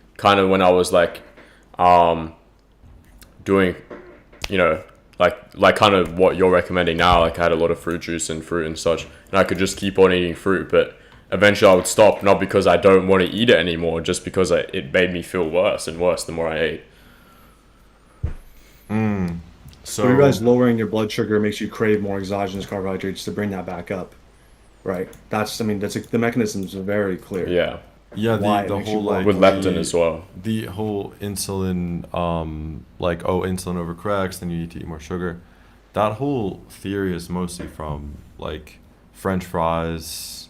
uh it's not, and it's interesting, like if you look at, if I myself speak as an n equals one, um yeah, I'm totally satisfied after eating a few fruits. And that's something, I think there's an adaptation to that as well. That if you come from carnivore, you'll probably eat, like, you'll want like 400 grams of sugar at once because you haven't had it in so long. But yeah, No, honestly, now that I've basically just been eating meat, if I eat fruit, it'll be like a couple, I don't know, 25 grams of carbs, and then I'll be like done. Like I wouldn't really want to eat it more. Like Yeah. I'm really not so sugar you addicted are at all. describing this Yeah, so you're describing this like pretty healthy relationship with it. Yeah, but what I was saying before, when I used to eat it consistently, it was like keep on going until I feel like terrible, and then I'll just stop because I don't want to feel terrible, not because I'm not hungry anymore, not because I don't crave it anymore. But now it's like what you described, which is different. So I'll go back like from your guys' perspective. So what is the perceived benefit from only kind of eating red meat? There's a Also, lot. guys, by the way, Talking about blood sugar in terms of my voice, I just woke up, by the way, so we gotta lock in. Good Um, morning. yeah, yeah. So like, here's my thing. Here's how my perspectives changed as well. Let's say I even gave you guys that carnivore would be, by the way, I don't think this to be clear, but even if it would be a little bit healthier, I still think it's like a super gay way to live. Like, that's just my personal opinion. Like, it Right. doesn't even align with, How does that I, speak to health? it doesn't. So that's just my opinion. Like, I'm a little more like esoteric than like, uh, because I realized how wrong I was and how the mechanistic speculation is, goes for infinity. It made me like more esoteric. Okay. No, I Yeah. agree. Like if I'm like eating out every day, or if I'm like getting someone to prepare me meals properly, I would want them to do like, for example, carpaccio with some like cheese, some capers and whatnot to make it interesting. There's a reason those recipes are created. You know, I wouldn't want them to just cut up meat and put it on a plate if I had someone preparing my food. But I'm like completely satisfied. Well, I'm satisfied enough when I prepare my own food to just eat straight meat. Like it's not really an issue. But I agree. Like if you're traveling, going around, experiencing different things, like having some recipes that include different foods, like yeah, that's fine in my opinion. Like Yeah, so but it's interesting like why do you think your natural senses are liking these other things aside from just meat, you know? So You said it's sugar deficient. I like you to extrapolate or like expand on that because there's yeah, essential you have aminos and there's essential yeah, fatty acids, but there's no such thing as essential carbohydrate. yeah, that's like another thing like a lot of authoritative carnivores repeat that was very Well, it's convincing to me for true. some reason.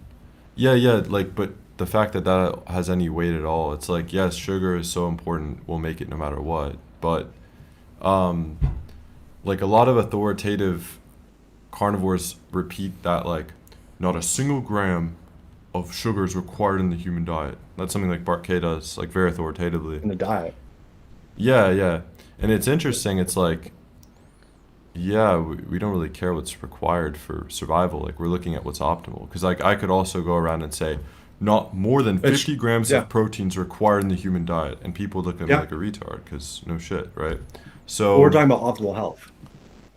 yeah, but, And you evolution is know, anything but optimizing. Like that's what like it does at there's its core.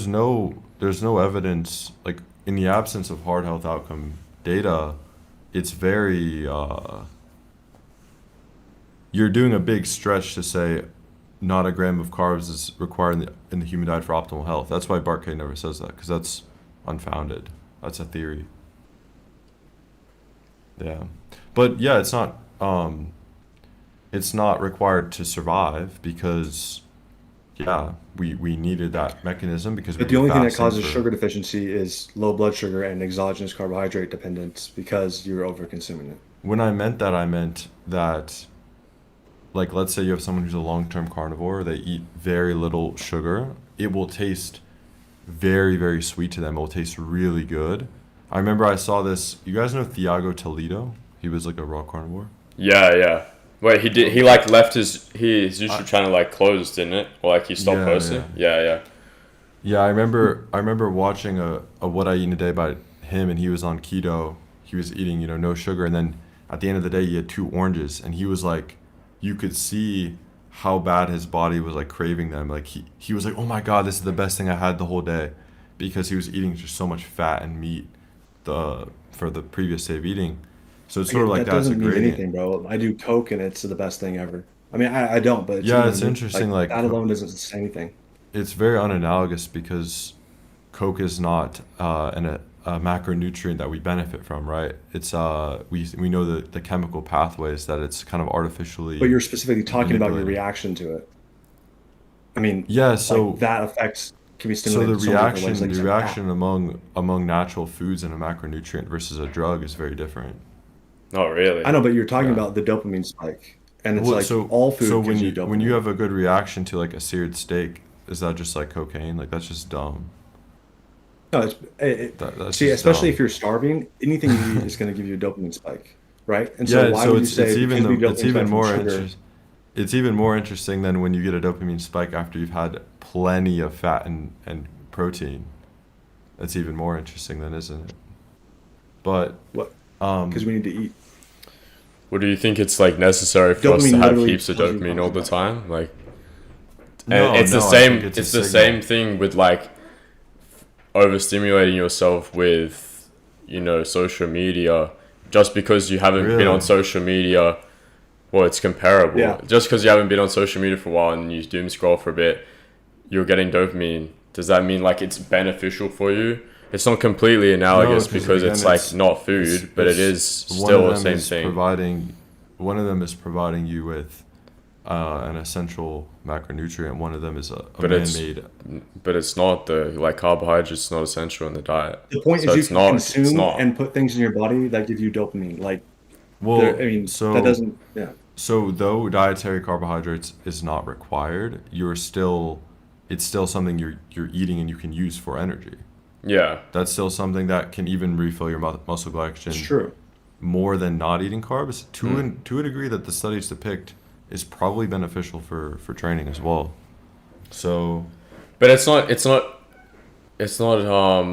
my analogy was not like fallacious because it's a man-made thing compared to food. Like you can just compare it as an activity, like for entertainment. Like always humans have seeked entertainment. It's like the same thing yeah, with so meat. that's really how you see like fruit. Like it's it's entertainment. No, no, I'm just saying like we're comparing food to an entertainment. It doesn't matter if it's like a man-made artificial like activity. It's still an Well, activity. You know So what that I'm you could saying? then just we ha- replace any of these points with meat because it does the same thing too. So it's like we have a disproportionate dopamine response to sugar, and do you think that's not because of a disproportionate availability in nature? Like it doesn't make sense that one thing would give us way more dopamine. Like it's Exactly, because it was not been exactly. set up. Like considering it's an it's overstimulation. Same with like dopamine from doom scrolling. It's a Yeah. huge spike which makes you desensitized to it. Unlike the appropriate dopamine that you receive from nourishment from food. this is very interesting, like perspectives. Like wow. Um I mean, I yeah, I think would 60% of say your diet from sugar is interesting. well you can adjust that. But I mean, yeah, You like should recommend it though. ultimately well it depends on your latitude. It just depends. I didn't But see if that you in here. I didn't ask me what my latitude was. go, you'll see at the bottom, my friend.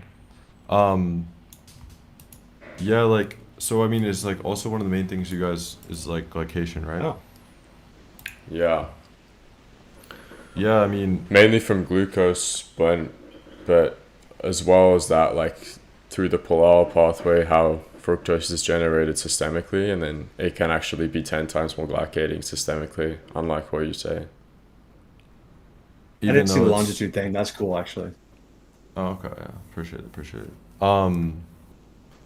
Yeah, so like in terms of just let's say eating honey or eating fruit juice or eating fruits, Mm. I mean, the fructose glycation thing is I would say it's pretty much a write-off. I mean, it's a lot less glycating than even the 4 grams of glucose you always have. It's just nothing. Well, systemically in the blood, yeah, but what about in the liver? Like it's quite damaging. It's quite glycating in the liver.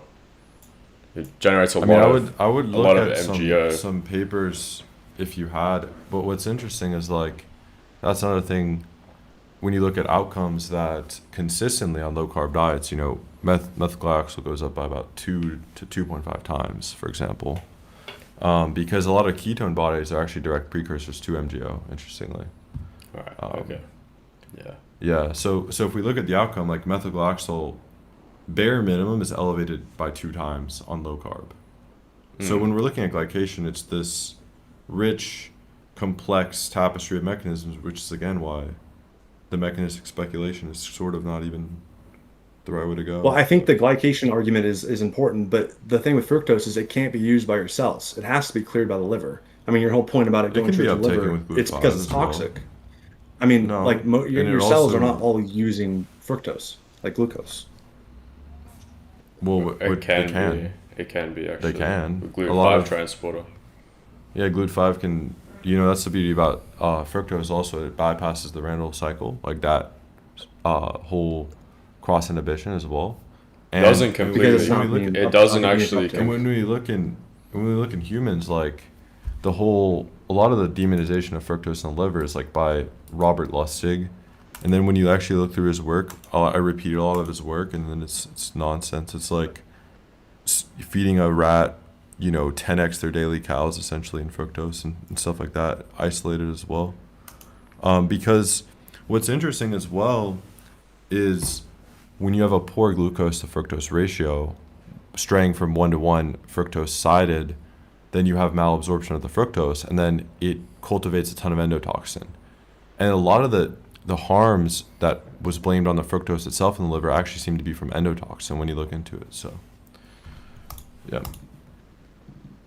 Did you say like when you have like more fructose compared to glucose, there's malabsorption? Is that what you mean? Yes. Yeah, Yes. that's I don't. Yeah, and it makes sense. So when you feed rats pure fructose, it's relying on glucose for absorption because in nature there's not even such a thing as pure fructose. It doesn't even Yeah. exist.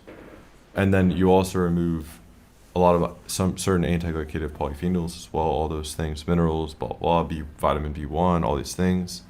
Um, and then you see lots of fat in the liver, you see lots of damage in the liver. A lot of that fructose is just being eaten by gram-negative bacteria. It's not being absorbed well. And then that burns the liver, that damages the liver. That's even one of the Yeah, main it mechanisms glycates the alcohol carb. damages Yeah. your liver is by endotoxin. So, yeah, like endotoxin is something to look at. So, Hmm. Do you realize that's all why fructose actually, is converted into glucose? yeah, glycogen, yeah. I mean, like, so, but any effect, it's not like we're just saying, oh, all that fructose is not going to be glycated. It has to be metabolized into glucose before it's used, and then that's also causing glycation. So, of course, 470 carbs a day is going to be glycating. That's chronically high blood sugar. It's interesting, That's like 12 pack of Coke. my actual A1C was the most worst it's ever been on no carb as well, which is pretty interesting. A1C doesn't matter. A1C is a Yeah, transient window. again, I it's like mean, cells stay around a lot longer yeah, on again, a. it's like the carnivore, like there's a convenient story for all these things that add up, like, oh, the red blood cells live longer. Do you have any like evidence of that, by the way? We didn't That's bring good. prepare research to present. Yeah, but like that's just the thing you're repeating. Like when you look into that, it's complete nonsense. There's no evidence Well, that I'm getting it shows from someone who studies this in the lab. that all carnivores' red blood cells are then just around longer. It's Well, just there's, like I mean, again, I could prepare the whole like mechanistic argument here, but it's not really debated, is it? it is the whole idea that on carnivore A1C is then artificially elevated because No, no, on high carnivore, glycation kills cells. And so right? the more glycating your damages, the quicker your cells are going to be damaged. And of course, your cells are going to be held onto longer with less glycation. So it's going to show more glycation because they're being held onto longer because of slower glycation. Yeah, that theory would be fine if we didn't see that people with chronically elevated Gravity's a blood theory, bro. glucose. I would say it's I more mean, of a law, hypothesis.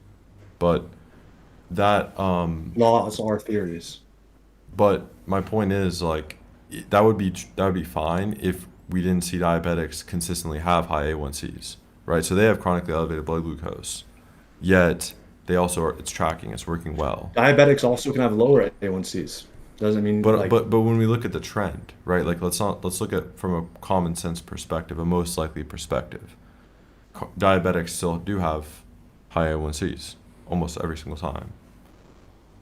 but they And can then also lower. I mean, it just, but let's look at what's most probable. So type 2 diabetics we can almost consistently track having high A1C, And it's interesting on carnivore, and you see a lot of people in my community, Sean Baker, I had a high A1C, and then I eat some carbs, now it's lower. It's pretty interesting. Same with Paul Saladino too, actually. Bro, my A1C is like 4.9.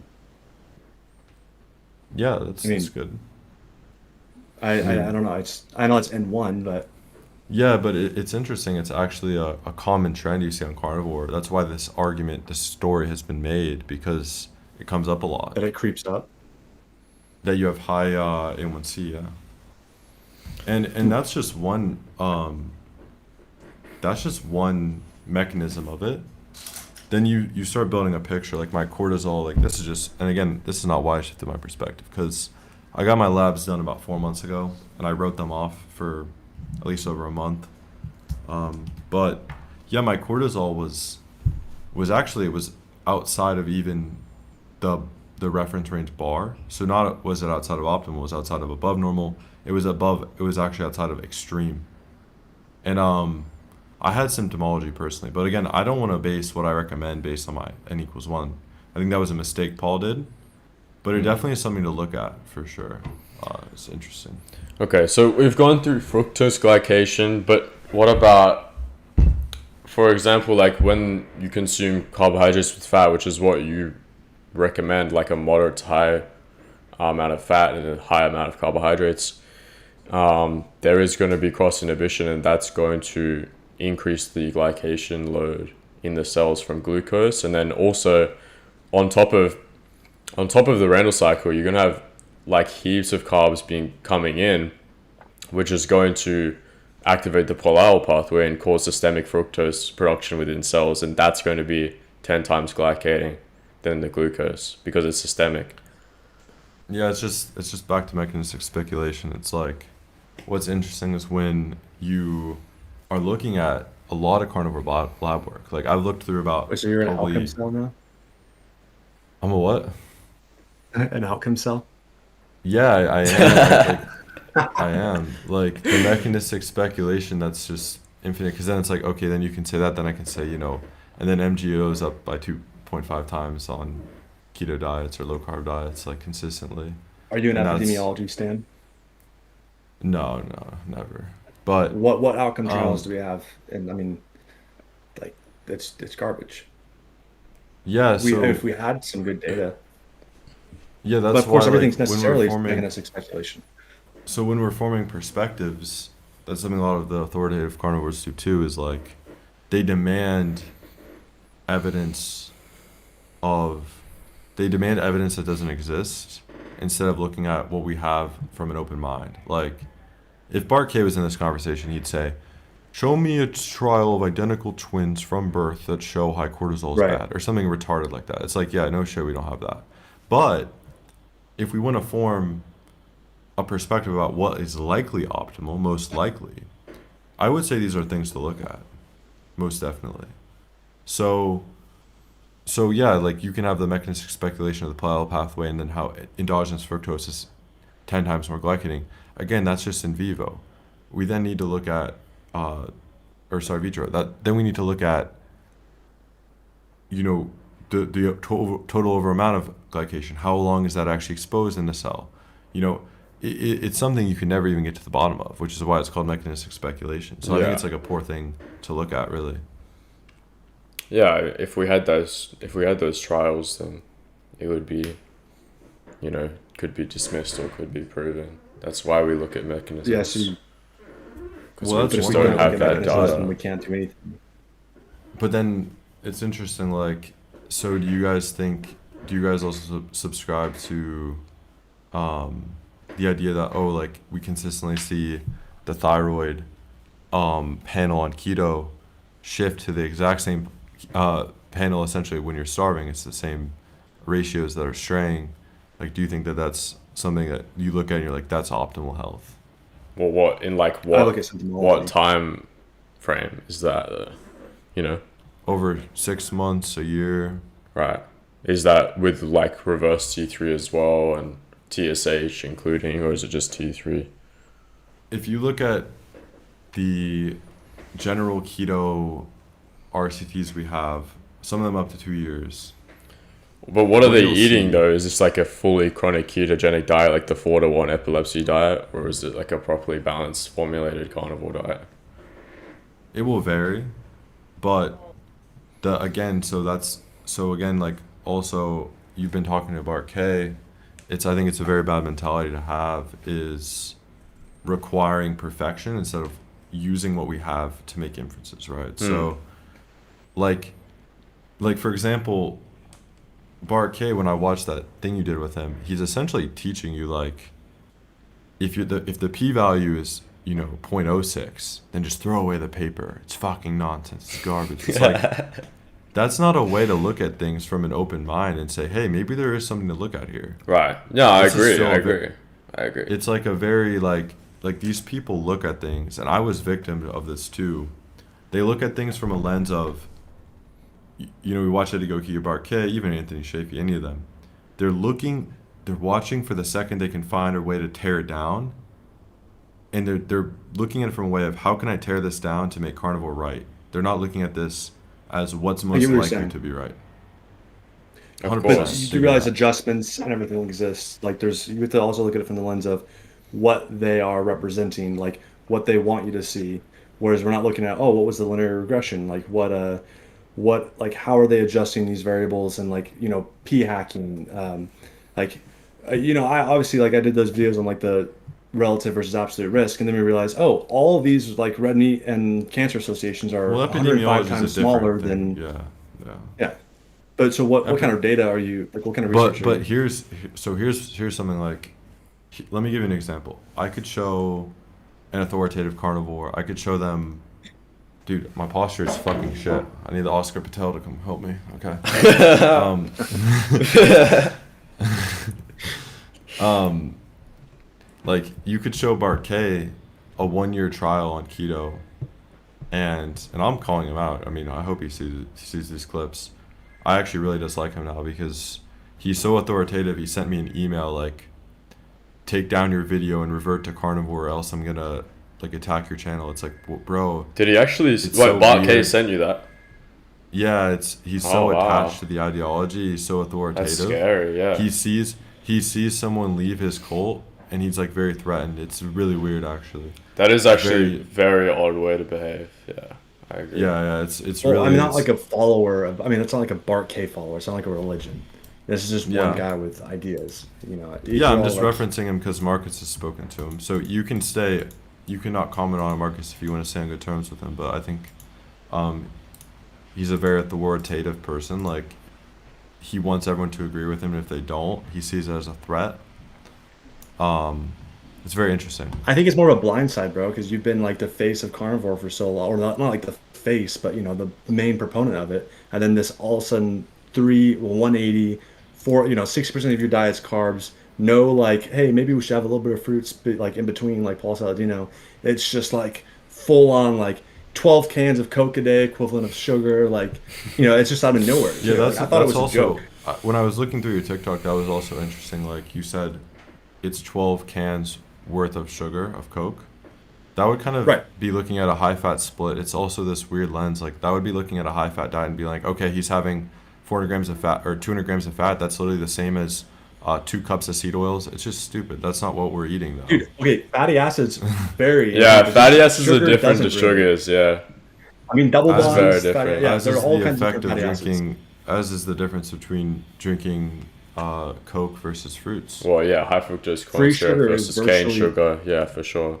And high fructose corn syrup, it's glucose to fructose ratio. Like, that's why it cultivates. And so what's much the endotoxin. fructose to glucose ratio? It's very similar to honey.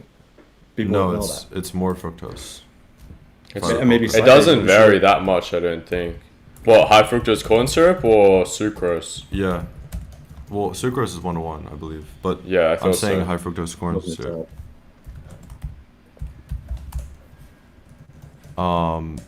Yeah, it's 55% fructose, 45% glucose. Okay, that's not a very So that's not no, very that's a varying, lot. though. that's a lot, because that will essentially result in 10% of that fructose being malabsorbed and then all going to endotoxin, essentially. So it's very important. Right. Okay. But He doesn't know which Yeah, high so fructose that's- corn syrup, I guess. So that's like that's a difference as well. So that's very different than fruit, like having high fructose corn syrup. Because For sure. when you look at good literature on what actually happens to the fructose from fruit, less than 1% goes to triacylglyceride. 99% goes to glycogen, by the way. So it's utilized. And when you are getting exogenous fructose from fruits, again, the authoritative carnivores will be like, oh, but cortisol it's just homeostatic. Yes, it is. It's homeostatic. It's good we have it. I'd argue for optimal health, we want to lower things that are like cortisol, that are very catabolic and are taking pregnenolone. And if we want to stray the hormonal profile to be optimal, raising our active thyroid hormone is then going to convert more of our cholesterol into steroid hormones. Like the whole cascade, I'd argue, is more optimal with exogenous fructose, especially from fruits. But The ratio I was talking about is it's true. With high fructose corn syrup, it's 1.31 fructose to 1 part glucose. And then honey, it's 1.27. It's only a 0.04 difference. I mean, again, there are different strains of honey, like high the fruct- ideal strains yeah, of honey there's different are strains of 1 high fructose corn syrup. But I'm saying that elevated fructose, it's virtually, I mean, sugar molecules don't all they don't vary that much. To say, oh, sourcing Well, matters like more. agave It's not nectar, as like you could look at agave higher in nectar, like different. fructose, right? Yeah, different sugar sources are very different. Like Although, agave nectar, in believe, is ratios, like but glucose is the same, fructose is the same. yeah, and then their absorption. Like when we look at fruits, we actually see people eat orange juice and their endotoxin majorly decreases, and then we see them eat like cane sugar even, and it goes up. So it's interesting. Like when you look in the endotoxin in term serum concentration of endotoxin with any fruit trial ever, it's like literally always a benefit. Then you look at any like processed starch like French fries, it's super high. So yeah, that's why I think Paul actually has decent research. But again, you have like authoritative carnivores. They look through and they look at all the flaws in the studies, why they're not two identical twins. But they're not looking at it from a perspective of like, well, this is actually significant from what we have. Like this is something to look at. So Right. I don't think it is though when you understand it. Yeah, like a lot of the stuff You don't think so? is actually quite flawed to where there are so many confounders that it could be like absolutely Right. insignificant, the data that's presented, especially like a lot of things Paul presents. Like I believe I looked at the endotoxin thing and I was like, I don't know if it was the endotoxin thing, but I did look at that and there was some stuff that stood out to me. I don't really recall. Well, But also you guys- like so other you things guys on fruit are that Paul looking- showed about. when you guys are looking at studies, I used to do this too when I was like carnivore. Is I would look at them like I came from like the Eddie Goki, Bart K sphere, Yeah. and my thinking was shaped by them because they were like teachers for a long time, and I was kind of trained to look at things from a way of how can I debunk this to keep carnivore like safe, essentially. I was like, how can I look at this study and find the little flaw and then write it off? But Because bro, without insulting, I think it's just because you didn't understand the methodology enough to actually believe it. You were just believing what they said. no, I think I do understand the methodology. I understand why, like it's my own opinion that epidemiology with food is nonsense. It's very bad. It's the But then- reverse of what you're saying in the case because these scientists are pretending like they're objective, but they're interpreting it to get a result. Whereas we're going, okay, let's not look at your interpretation of the data. Let's look at the raw data without adjustments, and we realize, oh, there's really no. I mean, I don't want to hammer down on the LDL thing, but if you want to talk about LDL, we should go into it. Yeah, I would argue if you have very high LDL, like, well, I'll finish up on this point real quick. My point was, I think from that sphere of thinking, they're very looking for flaws instead of looking at it from an open mind and seeing, is there anything we can maybe gather from this? They're very like, like the way Bart K even, he actually, I think, has slipped in the way he speaks. He's like, I'm going to teach you guys how to write off any paper someone puts in your face about why carnivore is not ideal. So his framing is even coming at it from a way of, I'll tell you the way you can technically be right Yeah. and write things off. Yeah. But I think they're more concerned with being right than finding the truth. like if you really look at it, they're more concerned with being right than like finding what's actually true. I mean, we can question motives all day, but if you're right, you're right. Well, no, because we have no hard health outcome data. So when you have a perspective, you can essentially cling to it being right by writing off everything. But that's not someone in good faith you'd want to listen to, if they're only concerned with upholding a ideology rather than being open-minded. I mean, I get what you're saying. Yeah, for sure. Because agree. you can look at any I piece agree. of literature and say this is not identical twins locked in labs, therefore this is nonsense. Get it out of my face. Carnivore reigns supreme, you know. And then it's interesting. You have these authoritative carnivores. They repeat isolated mechanisms like fructose is 10 times more glycated than glucose, yet its overall glycation's less. So it's like these isolated mechanisms taken out of context, I think, deceive people in a sense. Because there's no way Bart doesn't know things like that. That fructose is barely in the blood, yet he repeats that. Like, what's up with that? You know, I think that's very bad faith. But Right. Right. what do you think? I think these are some decent points. I just think where we differ is mainly on the perspective of like what's actually appropriate based on our like history, you know, and that kind of shapes how we interpret different things. Yeah, the like Darwinian the priority. principles of evolution thing. Yeah, like that just kind of we just have different priorities of like a different hierarchy of evidence because of that, I guess. I mean, what kind of that's data do you interesting. consider? I mean, like you talk all about like these like broad generalizations about people who interpret research, but like, what are you looking for in research? What is good research, and how is this not applicable to seed oils, which I believe you still don't think are good? You know what I mean? Well, yeah, so when I'm forming my perspective, I'm looking at, here are like my factors. I'm looking at intuition. I value that more.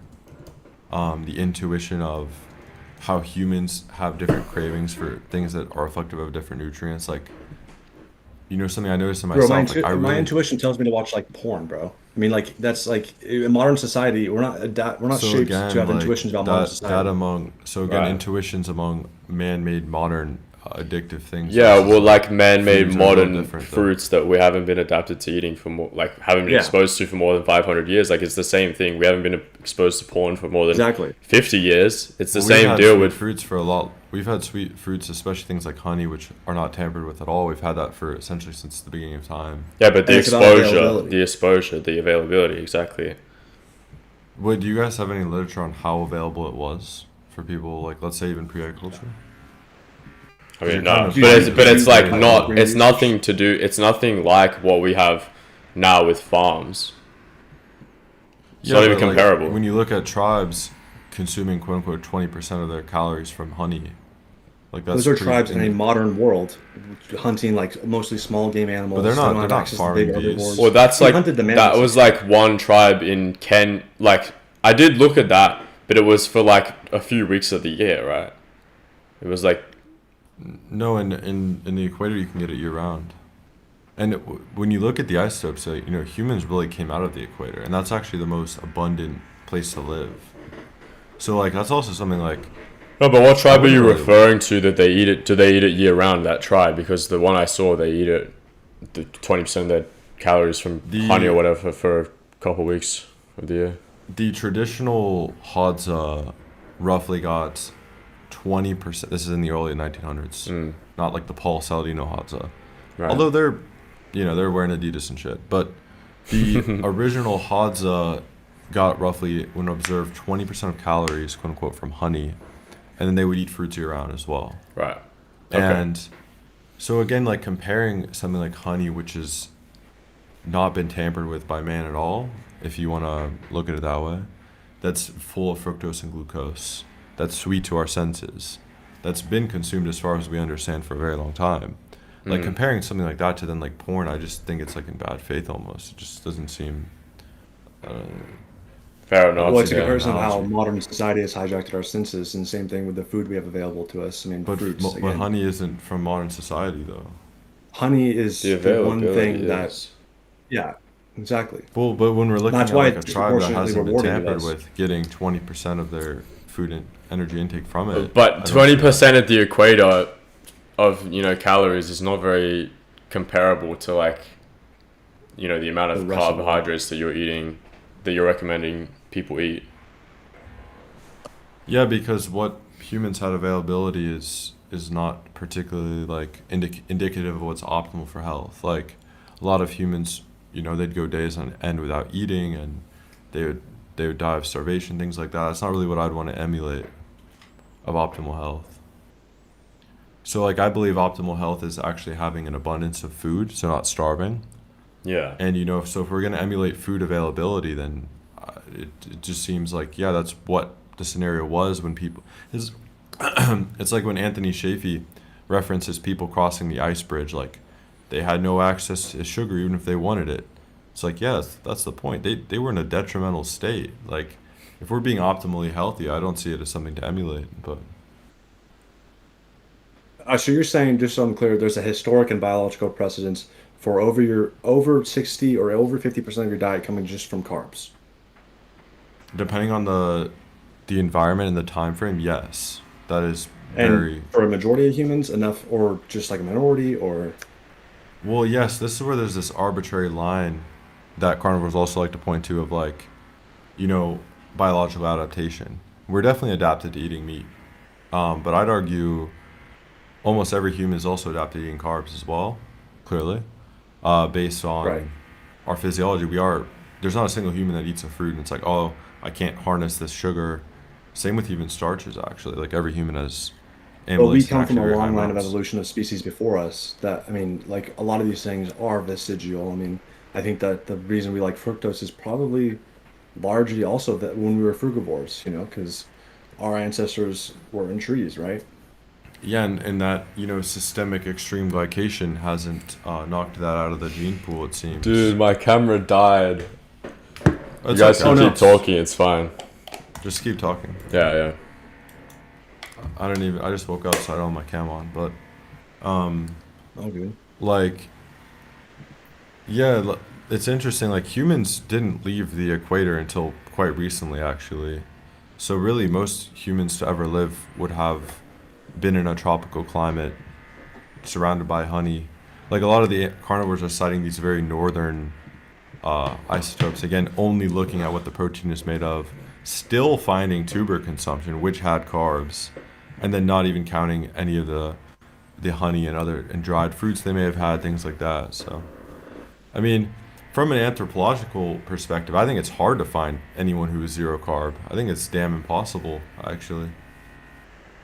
But Again, zero carb is not.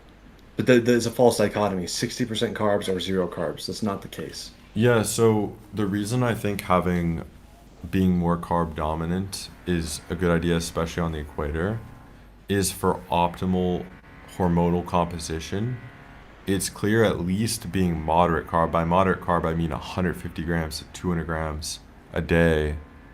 That seems to be, when you look at the overall picture, that seems to be a better place for your thyroid panel and your general hormonal panel, for sure.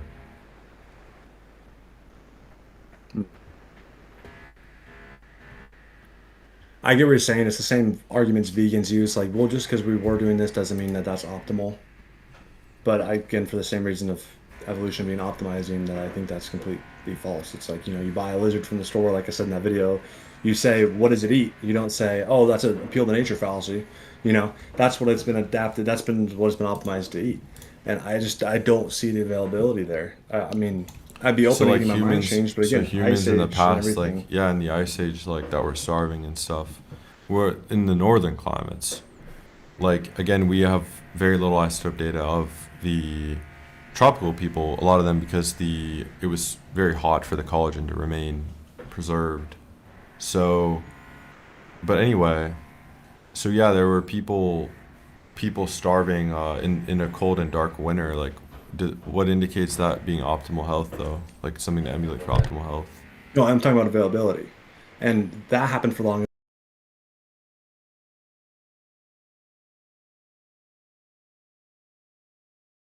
of I humans that had some fiber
Yo, what's going on?